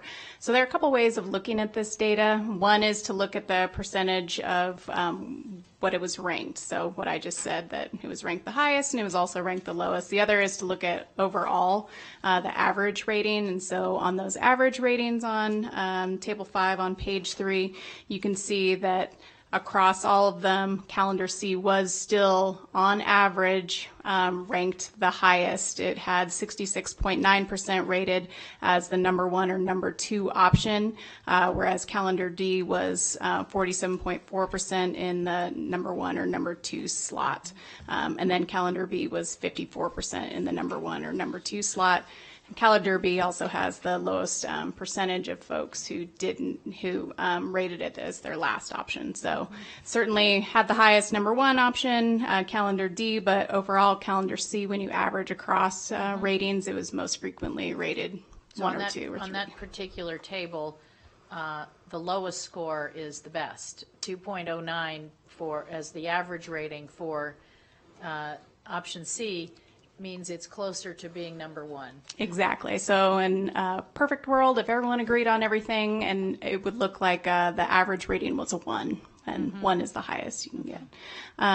So there are a couple different ways of looking at that rating data, but when you look at that in kind of coordination of the features that people like the most and dislike the most, it could go either way. And the same thinking would apply to table 12 on page 7, where you're just looking at favorite and least favorite, and you don't take into account whether it's listed as first, second, or third, and what the average score of each of those options was. Exactly. And I'll just note on the zip codes, our 2 highest percentages of respondents are from our most 2 affluent areas of town. Westergaard, so the Northwest area, 89523, and also Spanish Springs area. So we did have the highest number of respondents from our most affluent areas of town. Correct. And again, the research shows that the lower income students are going to be the most disadvantaged by a longer summer. Okay. Yes, Superintendent Davis. So let me just add. Trustee for a second there. So let me just add, in looking at C&B, the difference is around the 1 week at spring break. But the other difference is when we look at 3 weeks we have normally provided during winter break, last year we had 194 credits received by students during that break. We are already taking a week away from them at Christmas that they normally would have to get credits. So if you think about that week being removed, that is another reason why I picked, because if we take another week, then we're taking 2 weeks worth of opportunities from students to get credits that they normally would gain. So the reason I picked B over C was because it still gave students an opportunity to stay on track with their credits over option C, because we took the extra week away at Christmas when they normally earn tons of credits. And I think I remember seeing the credit recovery intercession data, and we had about, I think I recall like 1,267 students took advantage of the winter session. But again, that's 1,267 out of 64,000. So I know that plays into people's decision making too. As you said, families that whose kids don't take intercession, it's not something that's as valuable to them, but to those 1,200 kids' families, it's pretty important. Okay. Other questions or comments? Yep. Vice President Raymond. Thank you, Madam President. Can you tell me what the actual number of days in the summer is for option B versus C? Yeah, we have that in there somewhere. B and C. I saw it in the Reno Gazette-Journal article, but I just didn't know if that was accurate. It should just be a week. It should just be. Yeah, it should be 9 weeks. And is that 9? So 9 times 7. Are you counting? Or 9 times 5 if you're doing. Would you be counting the start of the summer break at the end of the day, Friday, basically? So Saturday's the first day, and then through if school starts on Monday, because the information on that I've read is a difference of 3 days between option B and C for the length of the summer break. Yeah, that's what they're reporting. I don't know that we've worked it out in days. Okay. But we could. Because if it's a week, it should be 5 days, right? Yeah. Okay. Or at least 5 to 7, 5 or 7. And I'm wondering then if we take away both breaks, or not all the breaks, let's just no breaks. If we take away a week, say in option B that we take that week away, what is the opportunity in the summer for intercession, and why is it less desirable? Well, you wouldn't graduate with your class on time because you get those credits early and you get on track early. So if that happened, you would have to go to an August graduation. So August graduations could potentially increase because they don't get the opportunity to walk with their class. I think that's the biggest one, because we're giving them those opportunities before the end of the school year to gain credits. And you and I were talking offline, Superintendent Davis, that it's tough to get kids to sign up for summer school. It's just tough. It's hard to get them to hang in there, and oftentimes they would just say, it's just not that important, I'm not going to finish. Yeah. Yes, David? Yeah, and just to piggyback on that, so for the elementary schools, it's particularly hard, and for our Zoom schools who used to be mandated that they offer summer 2 or 3 weeks of summer intercession, they had low attendance during that time. So that's why we see low turnout in the summer. And I just want to address one more comment on the employment issue. There were 2 public comments regarding it. So for the teachers, the option D does impact their pay because the current contract for a teacher is August through July. So we'd be moving that to a September through August contract period, and so the shift of 1 month is what causes a month, instead of being spread out over 12 months, that transition year would be spread out over 13 months. So it doesn't impact the annual salary, but it does impact their take-home pay because we're spreading their pay over 13 versus 12 months. But only for the transition year, but it's still only for 1 year. But it's still important. Right. And then as far as the employment issue that was mentioned for WESP, we do have summer employment opportunities, and the key word that was said was private. We do have public, and we have plenty of public opportunities for summer employment. We have ESY Summer School for our special education students, as well as all of our high schools do large summer school offerings. So there's lots of opportunities for our ESPs and our bus drivers as well, because many of those programs provide transportation. I also wanted to share with the board members an email that I received from Brian Frost, who is the chair-elect of the UNR Faculty Senate. And I know, Bryn, you've been working with the UNR Faculty Senate on aligning UNR's spring break with the school district, because many of the faculty have children, and it makes it very difficult for them when the spring breaks are at different times. Certainly, again, so many things to consider, but I did want to share that the Faculty Senate at UNR took a vote, and they wanted to support those options that would allow UNR to align spring break with our spring break, and that would be options A, B, or C. Option D would ensure that we would never have an overlapping spring break, and therefore is likely the least popular choice, and they had a unanimous vote in that regard in their Faculty Senate. So I just want to pass that along. Trustee Mayor.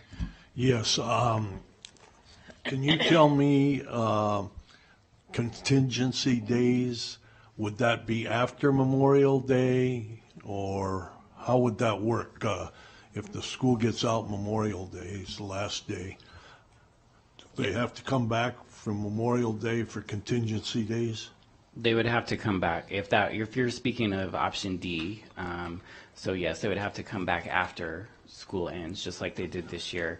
We are working on something different, which we piloted up at Incline for digital days, but we have a slow rollout on that, and we're not quite ready to roll that out district-wide. So yes, our contingency days are 3, and those are would be at the end of every calendar, any calendar that's chosen. Okay, but there's only 2, right, that have end on Memorial Day? It's the last day.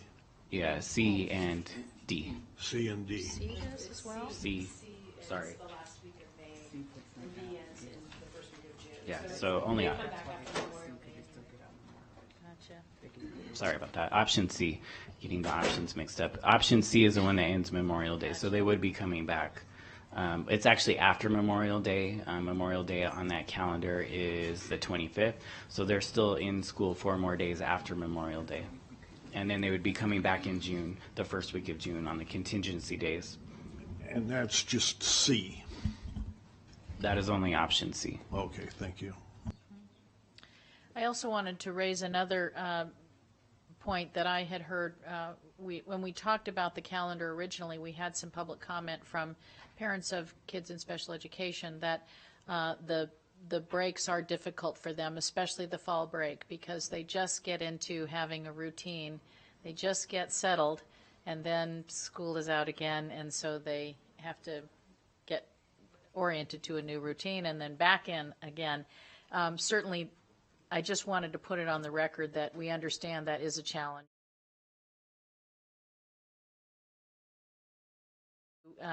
Remind us all of the comments that we heard to please make sure that testing is aligned with our breaks so that kids don't come right back from fall break and have to take testing. And can you comment on any of that? Has that been considered in these options? Fall break is always been a challenge because their testing is I can't see for the 19th of this must be the 16th for PSAT testing. It's usually the second or the third week. So we try to have the October break the first week. The first time that we had the calendar in 13-14, October break was the very last week because it just kind of made sense because we were only missing 4 days of school because there was a holiday in there. However, families didn't really care for that. So we went out for a vote of and a survey of folks on when they wanted to have that. And it was pretty overwhelming that it was the first week of October was their choice. And so that's why that has been consistently the first week of October ever since that first year. Okay. Other comments or questions? I don't know, is Trustee Frankel still on? Okay. So Yeah, I think it was getting pretty late in Greece. So, yeah, this is a very tough decision, and as we all know, there is no way to make everybody happy. And certainly, I did hear from some folks and people in my own family that said, I wish we had had the data about student achievement as part of the survey so that we could be making the decisions not just based on, you know, what our family wants, but what's best for the students. And it's good to have that information here as well.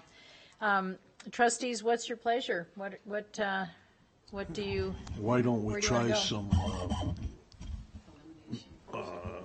Some motions and see what flies? All right. Are you prepared to make one, Trustee Mayor? Yes, I am.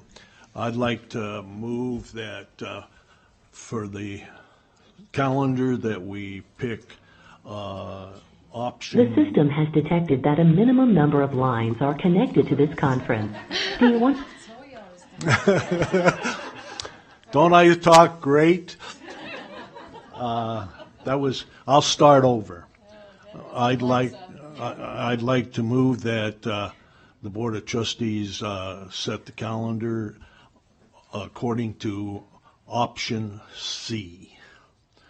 I'll tell you, they don't have my zip code on the deal here, but I know if you look at 4959 or 89431, it's probably, C's probably the best one that they chose. So that's the reason I'm making the motion, and I hope I get a second. You have a second.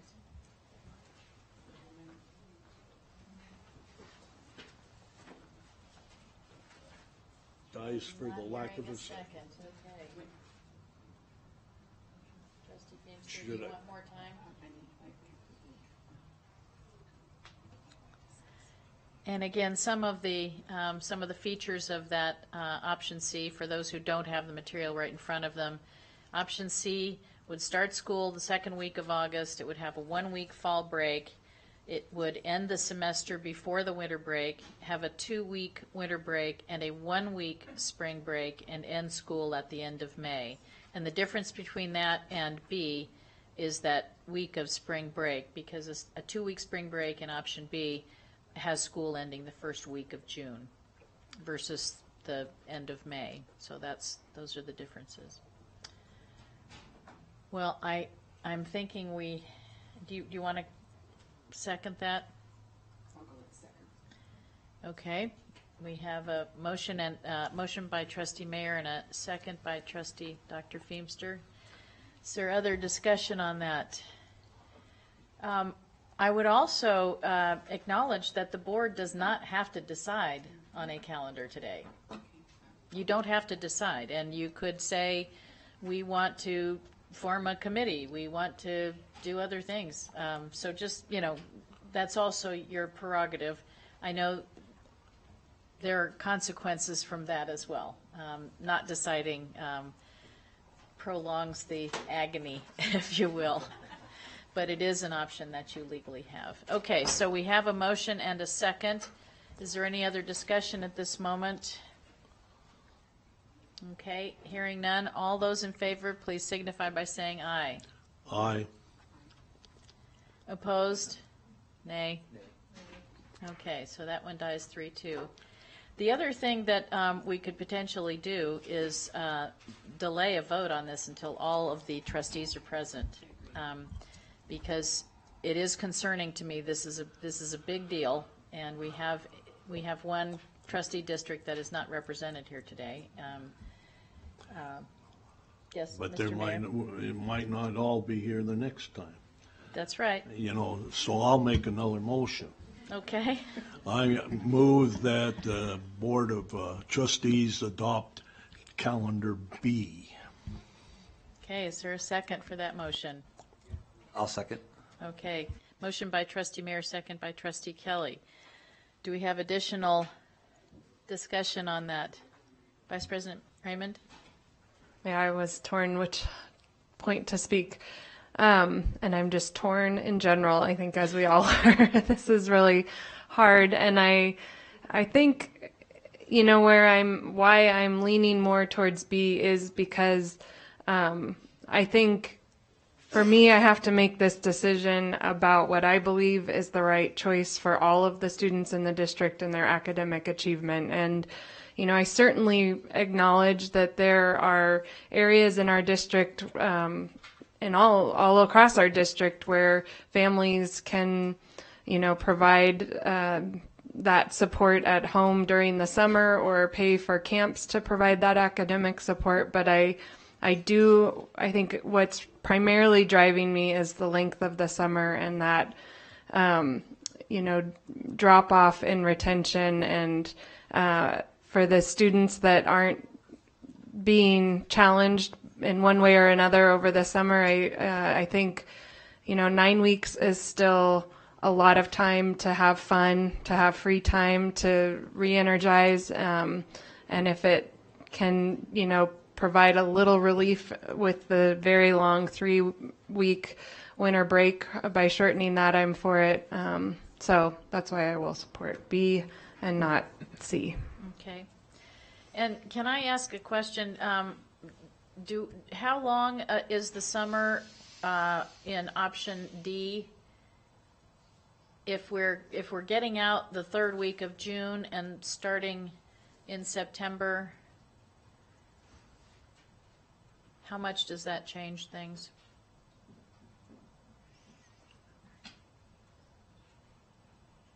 I know we have a motion and a second, but it's 76 days, so it's the longest. It's 11 weeks. Yeah, it's the longest. So that's the longest summer, and our research is that above 8 weeks we start to see a more significant decline. Okay. That was D. We're voting on B, but I just want to have the whole picture in my head. Did you want to say something, Trustee Kelly? Yeah, thank you, Madam President. The reason I like or would support option B, and it's the way that I read the data, and this was reinforced by all the many comments that I got from people on social media and emails and everything else, was that option C was the option that people chose based on, it seemed like their individual, how it affected them and their family and their students, or their student or 1 or 2 students that they might have in the district. Whereas the research is looking at it more from a macro level. The research is how it affects the district as a whole. And so, if you only wanted to look at which option is best for individual families, then I think C is a good option. But B to me seems to be that middle ground, because it takes some of what the families would like to see for their own personal reasons, but it takes the research that shows that this is what's best for the district, and that middle ground seems to me to be option B. And then I look at my own son, and I think his snake and frog catching skills are pretty good at 9 weeks. 10 weeks, I don't think he would be much better at catching frogs or snakes. But academically, I think that 10 weeks off for him and for his friends would be just really detrimental for math and everything else. So that's kind of why I think that I would support, why I seconded it, but why I would support option B. Just seems to be a good middle ground between what individuals and families want, but what research shows is best for the district as a whole. Thank you, Trustee Kelly, and I'm in that place as well. When we launched the survey, we welcomed input, and we also told folks that the survey is not necessarily what determines what the right answer is here, and certainly we want to make sure that we are reflecting and incorporating the voice of the families that we serve and the students that we serve. We also have to address how we serve our staff and how we serve our teachers. So I also believe that option B is the best compromise. Will it make everybody happy? No, we know that. We know that it's more fun to have more summer, but we also recognize that there are consequences for students, particularly for our lower income students who do suffer opportunity gaps because of that longer summer. So I'll be supporting option B as well. So with that, I think we're ready for a vote, and again, the motion was for option B. All in favor, please signify by saying aye. Aye. Any opposed? Okay. Could the record show unanimously? It shows unanimous of the members present. Thank you.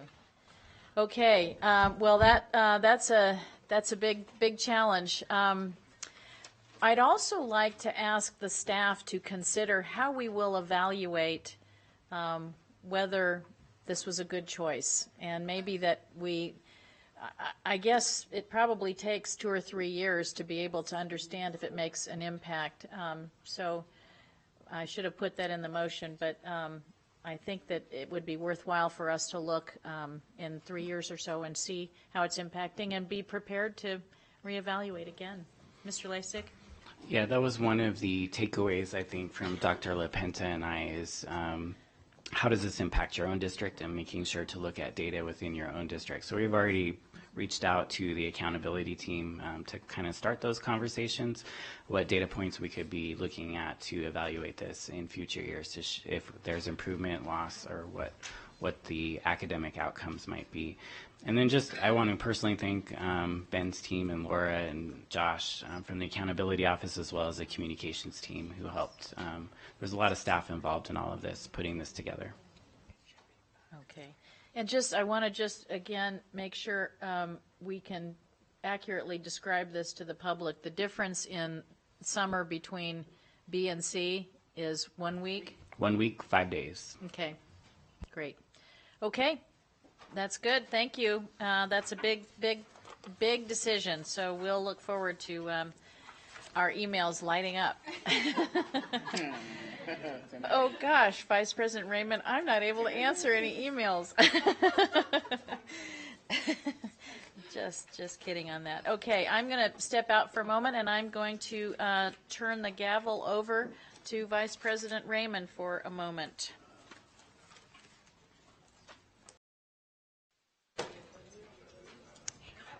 As you're eagerly waiting, we'll have you wait just a little bit.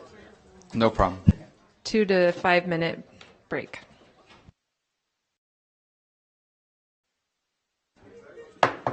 Okay. just have to take advantage while I have the chance. Okay, so per the request of staff, we're going to actually open agenda items 4.02 through 4.07, which is presentation and possible action to review the annual charter school performance and audit of Sierra Nevada Academy Charter School, Encompass Academy Charter High School, Mariposa Academy Charter School, High Desert Montessori School, Bailey Charter School, Coral Academy of Science Charter School for compliance with the terms and conditions of their charter agreements and consideration of action to renew the charters for a 6-year term. Thank you, Vice And President. we have before us, have to do the usual rigmarole. Fire and Green, Mike Doring, and Stacy Cooper with the charter schools. Thank you. Thank you, Vice President Raymond. I'm just going to start off and pass this over to Stacy, who works with our charter schools. What I wanted to do is just kind of give a broad overview. Stacy's going to describe quickly the general process we do. We come to the trustees every year at this time because we monitor our district-sponsored charter schools every year. So if you have any questions at any time, please jump in. We also have other district staff here. So while Stacy provides the direct support for charter schools, we have lots of district staff doing that. For example, internal audit does all the financial reviews. So if you have questions about that, they're here to answer questions. We have nutrition services. We have facilities. We have accountability. So at any time, we also have the principal here. When we get to ICDA, is also here to answer questions. So we'll go pretty quick, but if you have any questions, please feel free to jump in and ask any questions you may have. So thank you. Stacy. Hi, good afternoon. My name is Stacy Cooper. For the record, I am the coordinator for charter school oversight, working as the charter liaison for all of our Washoe County sponsored schools. Just to familiarize the members of our board about our charter schools, Washoe County School District, we sponsor 8 public charter schools. They all offer unique educational options that accentuate the Washoe County School District. So overall, as Dr. Green stated, our Washoe County School District, we work collaboratively with all of our district-sponsored charter schools to ensure that all have proper guidance, professional development, and feedback as needed as it pertains to their overall school performance and NRS guidelines. So our 8 charter schools are listed up above. We have ACE for Career Education, Bailey Charter, Coral Academy, High Desert Montessori, I Can Do Anything Charter, Mariposa, Encompass, and Sierra Nevada. If you notice at the top, Academy for Career Education, otherwise known as ACE, is part of a grandfather clause with NRS that allows them to submit an appeal every 6 years to be monitored on a less frequent basis because of their consistent higher performance. So they are not being considered today in their annual charter performance monitoring. So overall, as Dr. Green stated, there are several departments within Washoe County School District that actually have their hands on, ears, and eyes with our Washoe County School District sponsored charters, and they are listed up above, and they are by no means limited to just those departments. All the teachers in our Washoe County School District sponsored charters have the ability to participate in all of our professional development, Saturday cafes, and engage in all necessary communication, interchange, or solicitation for assistance as needed. So with our performance monitoring review, I want to let everyone know that it's not just a checks or balance to ensure they are meeting NRS, but it is a strong collaboration between our departments and our schools. We do multiple site visits. We attend board meetings of various of our charter schools. We also provide support and feedback from classroom support all the way up to administrative support. And as outlined in the Nevada Revised Statutes 3.88A 285, a final report must be presented to you each year so that you can see overall how well our charters do as far as their compliance measures with NRS. I submit that report to the state at the end of June, the beginning of July of each year. So our first school up for grabs today is our High Desert Montessori. They're actually up for renewal in 2020. They currently serve grades K through 8, and their specialty is they are a public school Montessori curriculum. Their annual performance review findings are overall compliant. Out of the 38 areas they reviewed, there were no areas of documented concern or discrepancy. So our overall recommendation to you today is to consider that the Board of Trustees approve the annual charter school performance audit for High Desert Montessori School as compliant. Mariposa Dual Language Academy Charter School, they are up for renewal in the year 2020. They currently serve grades kindergarten through 5. Their specialty is they are a dual language immersion school where their curriculum is both instructed in Spanish as well as English. Their annual performance review findings were overall compliant. Out of the 38 areas reviewed, there was one area of noncompliance with teacher certification. A corrective action plan was submitted. I do want to take this moment to note that HQT status is a struggle in our high needs areas district-wide as well as statewide. Our charter schools have the opportunity to offer their own alternative route to licensure programs, and they have to work with the individual universities locally, not with Washoe County School District. So their corrective action plan was submitted and did articulate an ARL program. So therefore, the overall recommendation for Mariposa is that the Board of Trustees approves the annual charter performance audit for Mariposa as overall compliant.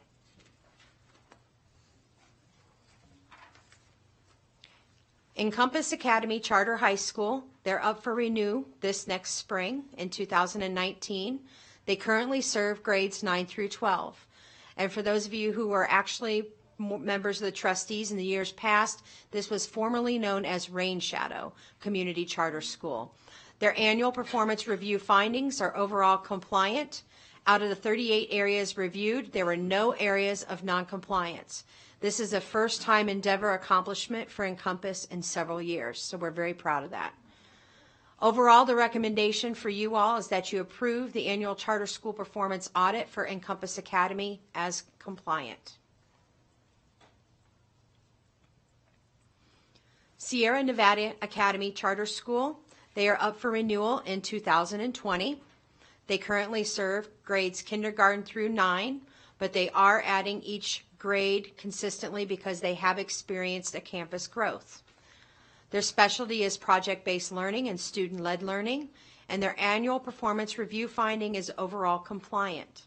Out of the 38 areas reviewed, there was one area of noncompliance with teacher certification, and as I stated earlier, their corrective action has been submitted, and it is due to ARL pathways being different for charters than they are with our teachers in Washoe County School District.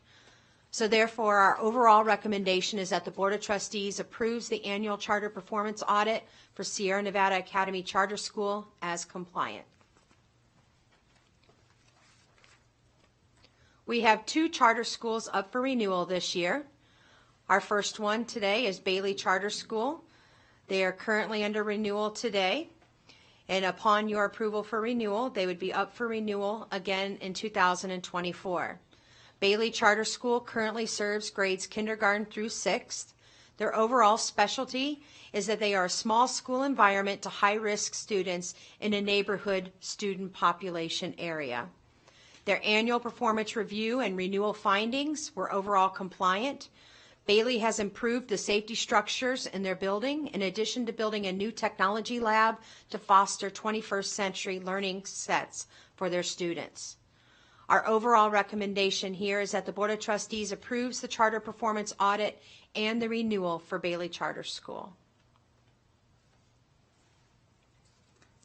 And last but not least for this presentation, Coral Academy Science Charter. They are up for renewal today.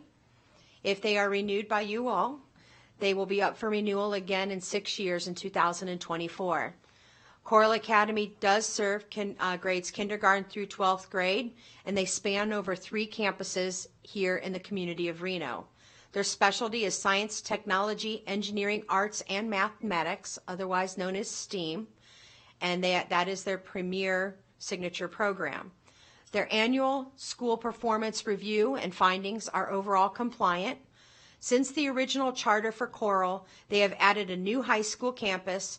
They've also added extracurricular activities to their school, which includes varsity athletics, and they are on a competitive robotics team. It is also to be noted in the board report that they do have a few different accolades from a national level and a state level for their overall performance as a 5-star school. Our overall recommendation is that the Board of Trustees approves the charter performance audit and renewal for Coral Academy. This concludes our general charter performance presentation and our renewal requests for charters, Coral Academy and Bailey. Do you have any questions? Trustees, questions? And thank you. I'm sorry I missed the beginning of it, but I did read through the material, so I appreciate that. Any questions? So again, we're looking at just the schools that are reflected in 4.02 through 4.07, and this includes primarily performance and compliance audits, but also includes the charter renewals for Bailey Charter and for Coral. Dr. Feemster. Yes, this may be complicated. Thank you, Madam President.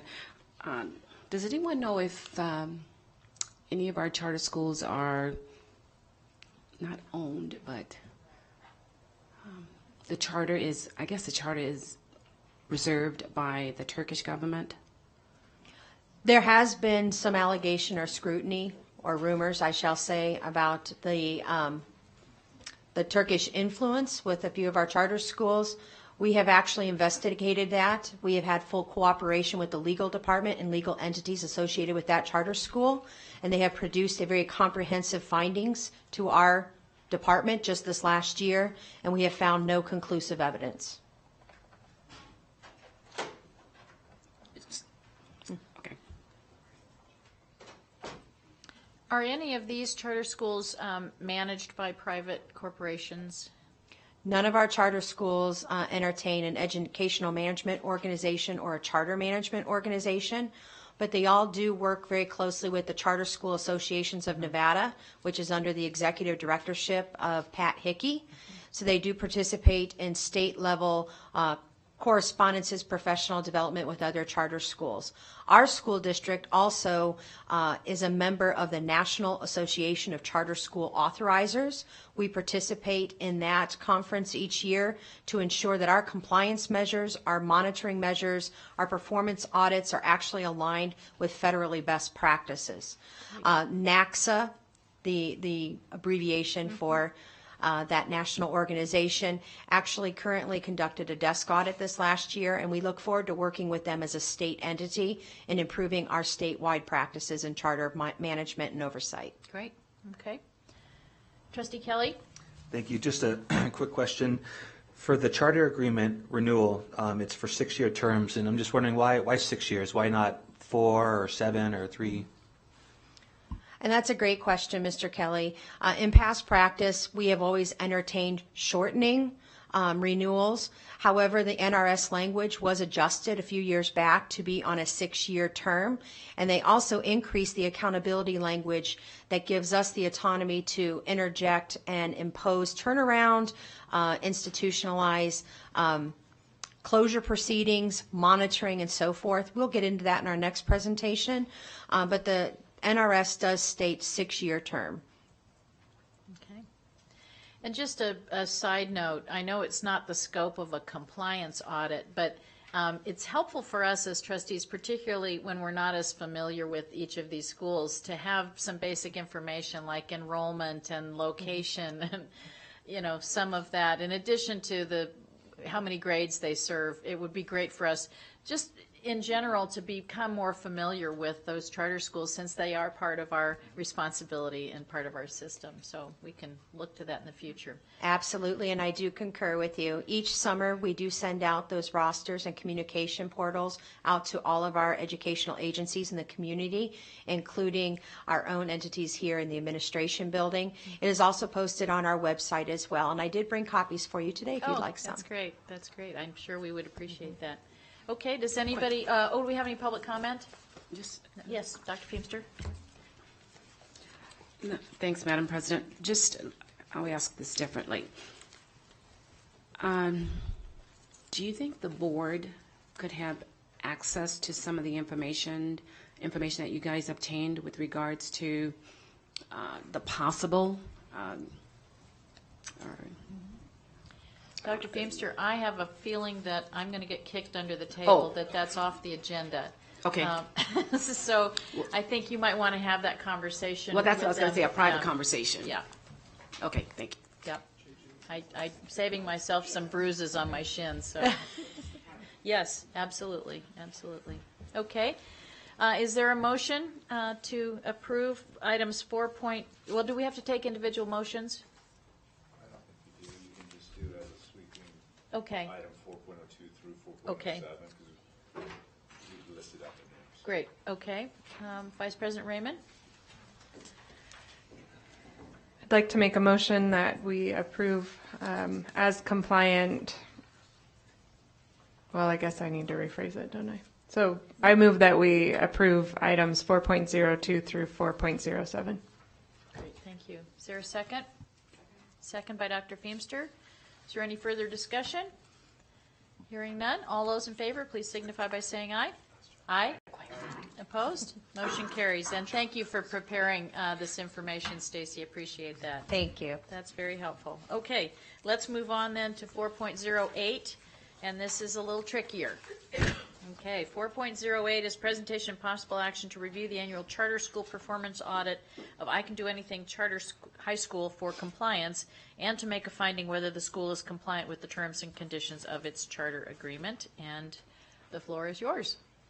Thank you. And yet again, for the record, my name is Stacy Cooper. I serve as the coordinator of charter school oversight. I ensure the charter liaison connections between our Washoe County sponsored charters and Washoe County School District. First and foremost, I want to recognize that we were before the board back in April, where we presented some ongoing concerns with I Can Do Anything Charter. Anticipating some questions and discussions today, we segregated the presentation purposefully so that we can actually have focused conversation regarding I Can Do Anything Charter. So just as with our other charter schools, ICDA, otherwise known as I Can Do Anything Charter, is up for renewal in June of this next spring. I Can Do Anything Charter currently serves grades 9 through 12, and their overall specialty is in the performing arts and the multiple media venues. The annual performance review for I Can Do Anything Charter is considered minimally compliant. Out of the 38 areas reviewed, there were 4 areas of concern or noncompliance.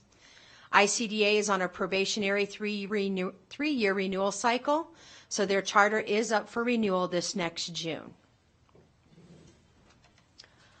It is my purpose to actually break down each of the 4 areas of noncompliance for you all so you have a clear understanding.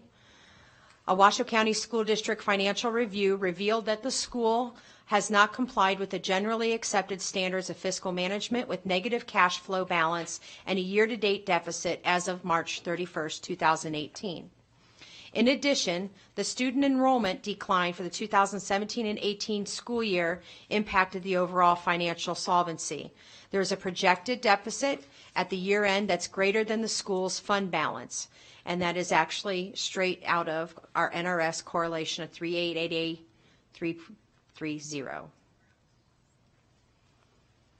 The second area of noncompliance for I Can Do Anything Charter, the school experienced a decrease in enrollment by approximately 35 students, which equates to a decrease in the distributive school account income by approximately $243,000. If the school does not decrease expenses and adjust their budget for this next year, the school may be unable to meet their obligations by the end of the 2018 fiscal year. And that is when we came before you back in April to reveal this area of concern. The third area of noncompliance is from our health department. The health department inspection revealed that there was noncompliance in the food preparation areas at the school. ICDA did drop the menu service plan with Washoe County School District and elected to finish the year with their own private food service. ICDA was asked to submit their food plan to Washoe County School District to ensure adherence to the U.S. Department of Agricultural Food Health Guidelines. They also submitted a corrective action plan to Mr. Mike Supple and his department, although the food service procedures have yet to be reevaluated by the health department. So they have complied with this area of noncompliance, but because we have not yet received a health inspection report, it must remain noncompliant until it has been completely reviewed. The fourth area of noncompliance is impacting my office and leadership. The Office of Charter School Oversight did not receive a listing of current members and their qualifications. When I refer to current members, I mean members of their board. This relates to NRS 386549 and NAC 386345. A corrective action plan was submitted by the school, and on May 21st, it was shared that ICDA did not have a complete board and did not have a quorum to conduct official school business. So ICDA enacted a plan to resolve and fill the vacancies. As of June 1st, a complete list of the governing board members and their affidavits were not yet received by my office. Now, as of today, I do have a complete list of a quorum with their board, and they are meeting this evening to actually entertain fulfilling the remainder of the vacancies and assigning membership roles to that board. So this area is under process for completion of compliance, but is yet to be fulfilled by NRS guidelines. So what does the Nevada Revised Statute tell us regarding situations like this with sponsorship of our charter schools? NRS and school performance, NRS 388A-330 states that a sponsor, which is us, Washoe County School District, may reconstitute or revoke a charter if the charter fails to comply with generally accepted practices of fiscal management, has persistently underperformed, is a potential risk to the welfare of the school community, has a graduation rate of less than 60% in the preceding year, and or pupil achievement and school performance is unsatisfactory. And that is straight from our NRS law. So how does that apply to ICDA currently as we stand? ICDA is our oldest running charter school in the state of Nevada. They were opened in 1998. ICDA has persistently underperformed, maintaining a 1-star rating since 2012. Now that is asterisked because we all are well aware that official school ratings have fluctuated significantly for high schools in the past several years, which does impact the reliability of us to take any action based on school performance alone. ICDA was declared a Rising Star school in 2016 and 17. Their compact was presented to the state and approved, and it was a well-detailed plan that has been monitored by our Student Accounting Office since 2016 and 2017. And it is worth stating that there is some substantial growth in the graduation rate and overall closure of the gap, but not to the level of minimally compliant according to NRS. ICDA's graduation rates have been consistently under 60% since 2012. So as you all are well aware, we came before you in April to present these concerns, and we came to a mutual agreement that we needed to institute an intensive progress monitoring plan directly related to the areas of concern that were shared back in April. The Office of Student Services, we presented to you on April 24th. The board elected to place ICDA on an intensive progress monitoring plan. On May 3rd, that progress monitoring template was shared with I Can Do Anything Charter High School. The principal was expected to create and submit goals related to those areas of deficiency no later than June 22nd. She has submitted those progress monitoring goals and action steps, and that monitoring will begin at the commencement of July. She's going to be presenting those progress monitoring goals and tasks to her board this evening to ensure they have a full understanding and don't have anything additional to provide or suggest. The progress monitoring plan must align to the areas outlined in NRS, and the areas of noncompliance relate to financial viability, academic or graduation goals, and organizational framework of excellence, which relates directly to leadership capacity and school culture. So progress monitoring will commence in July of this year. It will be conducted by myself as well as various district departments that work with our schools district-wide. We anticipate we will be communicating to the community and parents and students a public notice of potential closure and the options that are presented before the Washoe County School District Board of Trustees, and it will be shared with all parents, guardians, and staff no later than September 2018.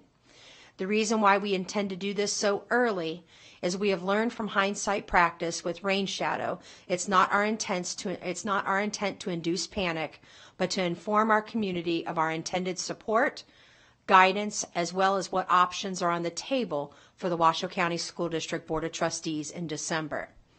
The public notice will serve to adequately inform everyone of the severity of the concerns, while also reconfirming our commitment to support our charter schools. The public notice will communicate our intent to review all progress related to compliance in these areas of concern at the December 2018 regular meeting of the Washoe County School District Board of Trustees. So the options that will be put before you in December 2018 will be the following. There are 3 options we can do according to NRS. Option 1, we can continue with the progress monitoring and allow the school to fully renew their charter into June 2019. In other words, we can expand the monitoring, continue to monitor the work, and actually make a final decision at the renewal window in June 2019. Stacy, can I just clarify on that? So the decision would be made in June of 2019, whether they would be renewed. This doesn't, option 1 does not automatically renew if they, under any circumstance, it would still come to the board. Yes, ma'am. Byron Green, Chief Student Services Officer for the record. We also know that based upon what happened the last time we were in front of the trustees with a very similar situation, that we can't wait till May or June when we come to the trustees to say if a school is going to continue or close, that we need to support the students and families. It's going to take us several months. We need to put plans in place, counseling supports and whatnot. So yes, it will come to the trustees, but we know that we can't wait and make that decision at the end of the year. Okay, so the decision in December would essentially, so they have 6 months to make some substantial progress on those monitoring items. And in December, we could potentially say not enough progress has been made. Now, we won't have all of the performance metrics that they're looking at, but most of them by that time. Agreed. And additionally, talking with Deputy Superintendent McNeil, we know that because we're going to be so intensely supporting I Can Do Anything charter schools, we know that I've asked Stacy and Michael to provide us monthly updates on that progress that we're going to be sharing with the superintendent, which then she could then choose to share with the trustees. So if you want to be updated during that time, we'd be happy to do that. So you're not getting all the information in December, that we're updating you each month as we're monitoring the school and providing support. Okay.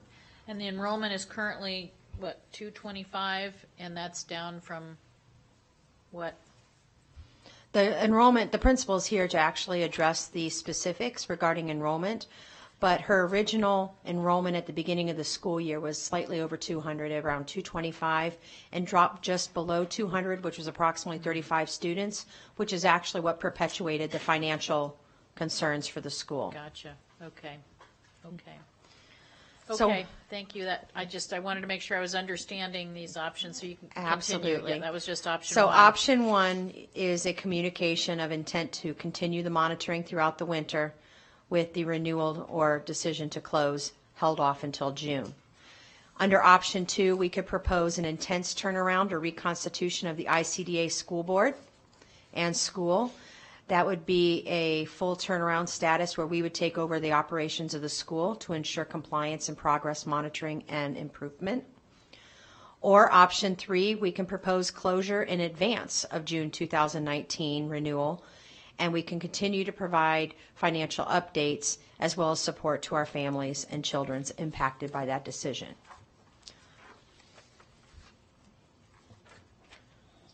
So in essence, this is a lot, and we fully understand that. So we want to entertain the opportunity for you to ask questions.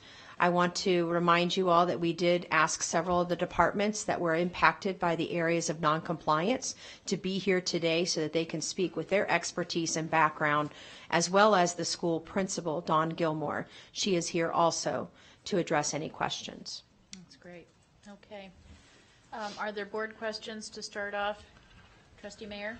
Yeah, I'd like to hear from the principal on the whys and what fors and what I think that would be wonderful. what she has to look forward to. And Ms. Gilmore, thank you for being here. Thank you. Would you like to make any statements before we ask any questions? Be thorough about your questions regarding our areas of noncompliance. Many of them have been, we have solutions to them. One of the things that schools, all charter schools in the state and across the country deal with when real estate goes up, our rents go up. Next year, we're looking at $400,000 just to lease the building we're in. That doesn't include ensuring that we have highly qualified teachers in the building, which is very important to student academics. So we aren't the only school that struggles in that area. We have, however, been very fortunate to work with some wonderful people in the community that have been very understanding and see the importance of the presence of ICDA in the community and what good it does. Currently, you should know some of our additional backgrounds. When I came to the school as principal, I was the art teacher there for 14 years and moved my way into administration slowly and maybe a little apprehensively. Our grad rate was very low, and I can throw numbers at you all day, but one of the things that is a truth is that they've fluctuated the way we're looking at graduation rate so much over the last 10 years. It's like comparing apples to oranges. What I can tell you is that we have reduced our dropout rate. There are no longer disappear kids, and that's something that Washoe County School District can claim. And we get to be part of that conversation, which we are very proud of. We have increased our attendance rate. A lot of students had chronic attendance rates, 47%. And overall, our school has gone from a 79% to an 86% in the last 4 years. We have also gone from, we've implemented, and this is various levels of administration, myself and 2 administrators before me, working together as a community to come up with a flexible system that works for all students and works for families.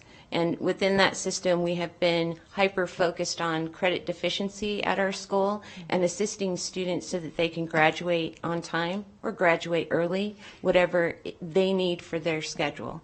And the year that I came into the school, our credit deficiency rate for our 10th grade population was 63%.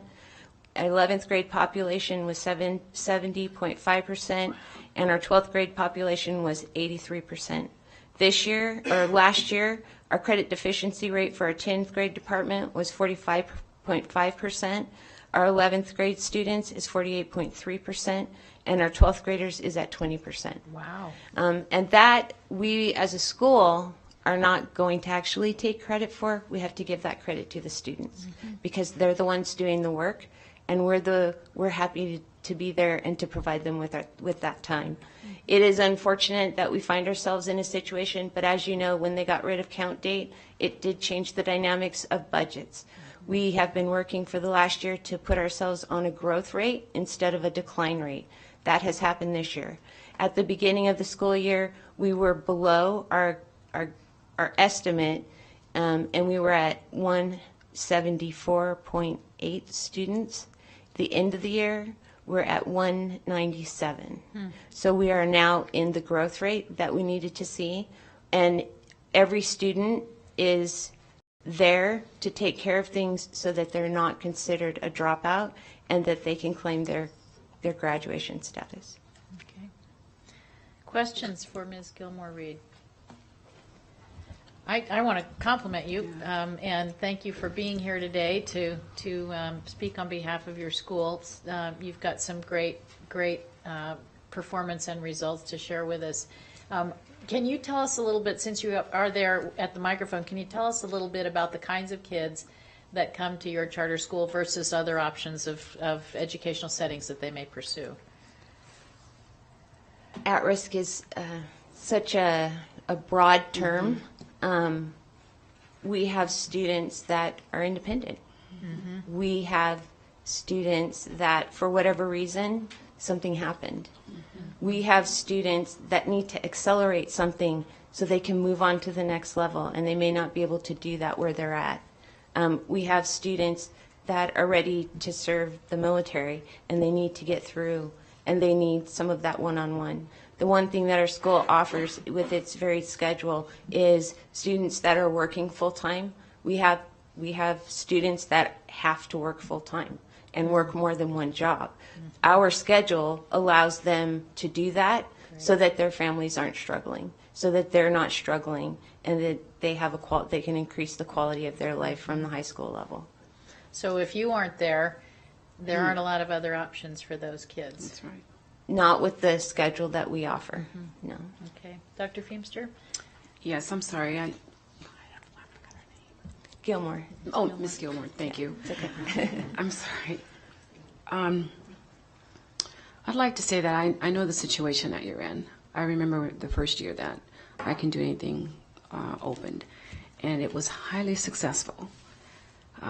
You guys received some of the tougher or our toughest students, whether their problems were tough, whether they had emotional issues, whatever. But you guys accepted the students, and they did extremely well. I remember your first president, Areva Gordon, and she was so proud to be the president of I Can Do Anything School. It made a difference in her. Today she lives in Las Vegas, and she's doing exceptionally well. Her brother also attended the school. He did well. Each had problems in the public school system in Washoe County. but they went to I Can Do Anything and did extremely well. I remember their mother being so proud. And I know today if she were here and heard the possibility of this school going under, I think it would devastate the entire family. I believe that you guys can do this, and I'm pulling for you because this school is truly necessary for so many students, and it has been that place that students need it in order to be successful. And I wish you all the success. I know that Washoe County School District, they're going to help. We're going to help. We want to help. And please do not hesitate to ask anything that, except for money maybe. We are currently looking for 2 more board members. Okay. And we need an educator, Okay. another educator. So. Okay, well, that's probably something maybe we could help with. That would be wonderful. Okay, but I encourage you to keep doing it. I think you guys will be successful. I don't know anything but ICDA, and I'm so grateful to be able to work with the students. They're the ones that make your day. Yeah. Trustee Mayor? Yes. You know, I kind of think that your school's kind of like a missionary, you know. You got a cause, you want to fill that cause, you want to do your best, but nobody puts anything in the offering plate. I can't imagine how a landlord could ask that kind of money as rent. That's out of sight, I think. Have you been looking at another place to go? Because it seems as all your money's going for rent. Right. And the poor teachers, you know, they get tired and everything because... I'm sorry to interrupt. No, On behalf of our landlord, we have not approached him. He is an understanding individual. So that is those conversations are happening because we wanted to make every effort to follow and not try to renegotiate that lease and follow the agreement that was signed by the previous board in good faith. I think that's modeling the right behavior. So we are going to be in negotiations to see if we can either bring that down. And we have had another individual who's actually interested in possibly building us a building. And it would be actually, I shouldn't say much. Anyway, we have been approached about modeling or them building a building and maybe starting a survey to see if we did relocate, where would we be most effective and accessible to students? You know, I have to applaud your effort there, and because you take $400,000, you said, and you divide it by 200 kids, that's a lot per kid, and I don't think if you raise your fees that you're going to cover it even without losing half your population. I'd also like to add, because our lunch program is an issue of non-compliance here, and the health department has been out. They come out regularly. We have everything posted, so that has been taken care of. But you should also know we have fed every person in the building for the last 3 years for nothing. For nothing? Nothing. Well, like I say, it's a missionary cause, and I applaud you because I don't know what those kids would do without you. I really don't, and I've talked to several of them, and I know when I say, where do you live or anything like that, they don't say, but if I say, where you go to school, man, they're just, I can do anything high school. So I know you're touching the kids. It's just that finance. I wish you luck that a new school, that'd be great, but $400,000 a year, that should be a Taj Mahal. It is a good building, but it's a little more than we need at this time. Other questions? Okay, is there anything else you wanted to respond to or add?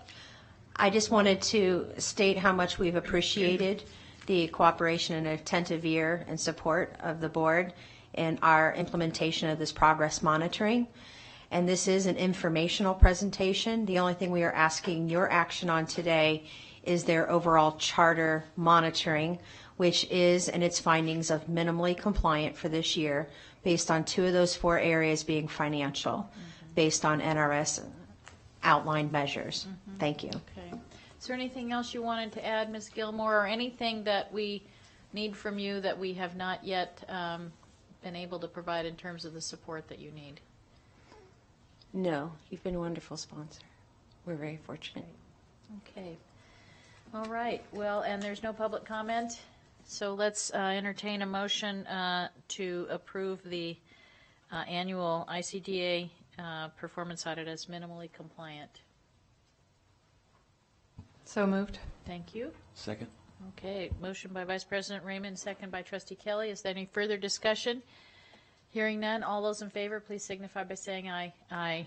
And we wish you good luck, and we want you to succeed, so we're all working the same direction. And thank you, staff. Okay. Do we have board reports? I know we were all busy with high school graduations. I certainly want to thank the staff that works on our high school graduations, and particularly Vanjie Russell, who walks on water and makes everything happen. So big thank you to Vanjie. It went pretty smoothly, and we had some fun, and got to see some wonderful things happen for some young people. Do folks have anything they want to report in board reports? I do want to share that Trustee Dr. Taylor and I were at Bill Pierce Honda on Saturday, and boy, was that fun to give away a car. Oh, man. We had 175 kids that had perfect attendance their senior year that were eligible for winning that car, and I think they were all there. And it was a very exciting event, and I was also really excited to see that a very, very young group of performers were playing some great Pat Benatar when I pulled up. I don't think that even their parents were born when Pat Benatar was singing, but it was great. And the whole day was wonderful, and we really want to acknowledge Bill Pierce Honda and Sandy Raffaelli and her team for continuing. This is the 10th year that they have donated a brand new car to a student that had perfect attendance, and they love doing it, so we really appreciate that. Yes, Mr. Mayor. Yeah, I'd just like to thank Washoe County School District for never giving up on kids. Never giving up. One little guy that worked at the Wiener Schnitzel, when I first saw him, I says, how's everything going? Well, I just transferred to Sparks High from Damani Ranch. I says, oh, that's a big switch. I says, how are your grades? And, you know, they can show you their grades on their phone. The highest grade he had was an F. The highest grade. He was in big need of credit recovery and everything. But people got a hold of him, and they worked intercessions, Saturdays, everything to get that kid through the finish line. I kept pushing him. People kept pushing him. He graduated. I had to hug the kid because I was so happy. But what it is, it's a reflection on Washoe County School District for never giving up. Would have been real easy for Sparks High to say, no, we're not going to take you. You've spent 2 years and you can't do it. We can't do it. It would be easy. But I want to compliment the staff. No wonder that that lady got Vice Principal of the Year, because she's always there around these kids, making sure you're doing this, you're doing that. That's what education's about. Just like you build a house one brick at a time, we're building society one kid at a time. And I want to thank Sparks High for the wonderful job they did for my little friend. Makes me tear up right now, so I'll quit. Thank you, John.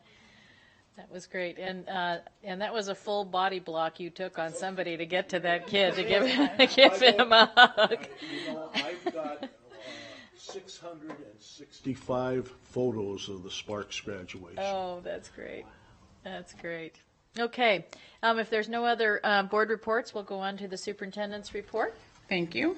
So I want to thank all the over 8,000 employees for what they do for our students. When you think about just getting to the finish line, it is not just graduation. It starts at pre-K kindergarten. And so anytime we graduate students, there are a lot of teachers and district folks involved in that process. So we are so happy that we had a great year. And I think, John, you are one of many stories told at graduation this year. We can talk about the Star Spangled Banner. We can talk about a lot of great stories that we heard this year from kids, and grit and resiliency and employees, and how they touch the lives of children and how children have relationships with them. So kudos to the staff. I want to give a shout out to communications, who won I text this to myself so I could get this name right. The Gold Medallion Award for Superior Educational Public Relations Program that was presented by the National School Public Relations Association. Wow. It's a long title, yeah. Super excited. And just want to say, for 3 years, I've been trying to work on this back to school fair at the mall, like one day stop shopping, where you can get like all your stuff with departments and other community organizations. And this year we are making it happen.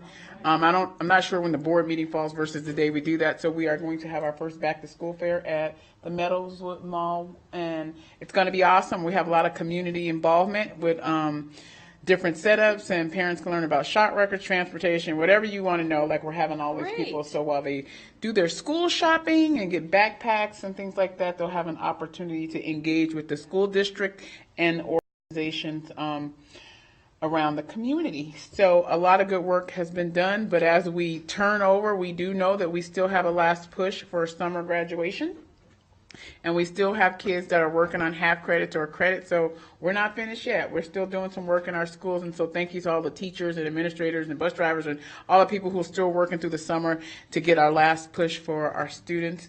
And then finally, today is our last day with our Chief HR Officer, Don Huckabee, who is moving on to a new opportunity. We had a great opportunity to have a cultural breakfast, I'm going to call it, this morning. I'm not, the spam and eggs thing I'm not sure about.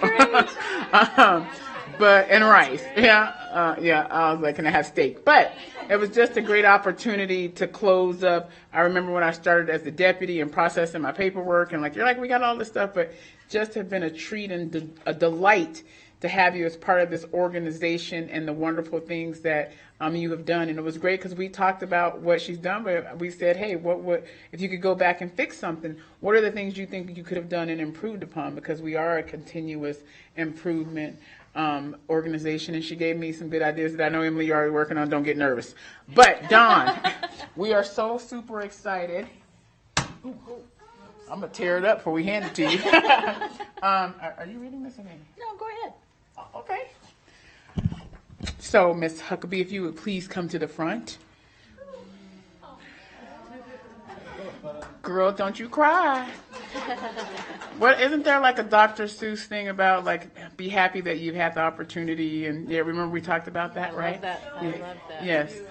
Yes, it was. Yes. Whereas Don Huckabee is currently the Chief Human Resource Officer at the Washoe County School District and has been employed at WCSD since 2003.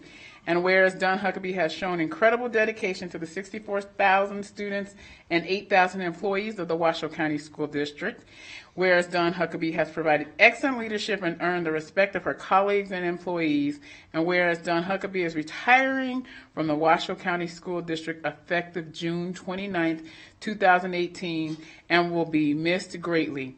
Now therefore be it resolved that the Washoe County School District Board of Trustees and the Superintendent does hereby recognize the significant professional achievements of Dawn Huckabee and expresses its gratitude for all the contributions she has made to the staff and students of the Washoe County School District, adopted this 26th day of June 2018.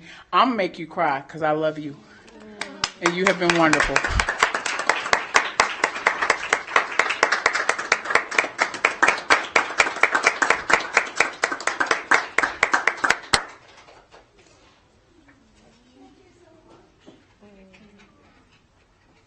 We're always family.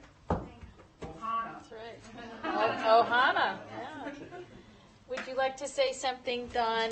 Just quickly, I know it's late, and No. I just want to say thank you so much, President Simon Holland, members of the board, Superintendent Davis, and everybody. It has been my great pleasure to serve the staff and students at Washoe County School District.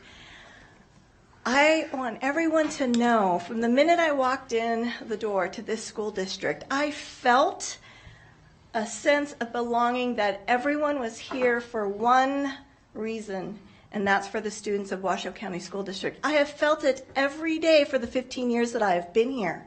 So thank you to the board, thank you Superintendent Davis, thank you to all of the staff and the families here. I don't know if everyone understands the level of dedication and heart that our employees have, every one of them. It is true. I came from private sector to public sector. I feel it every day, and I am so grateful. So thank you very much for this and for the opportunities here. It is an amazing school district, and I want everyone to know that. Thank you. Dawn. Thank you.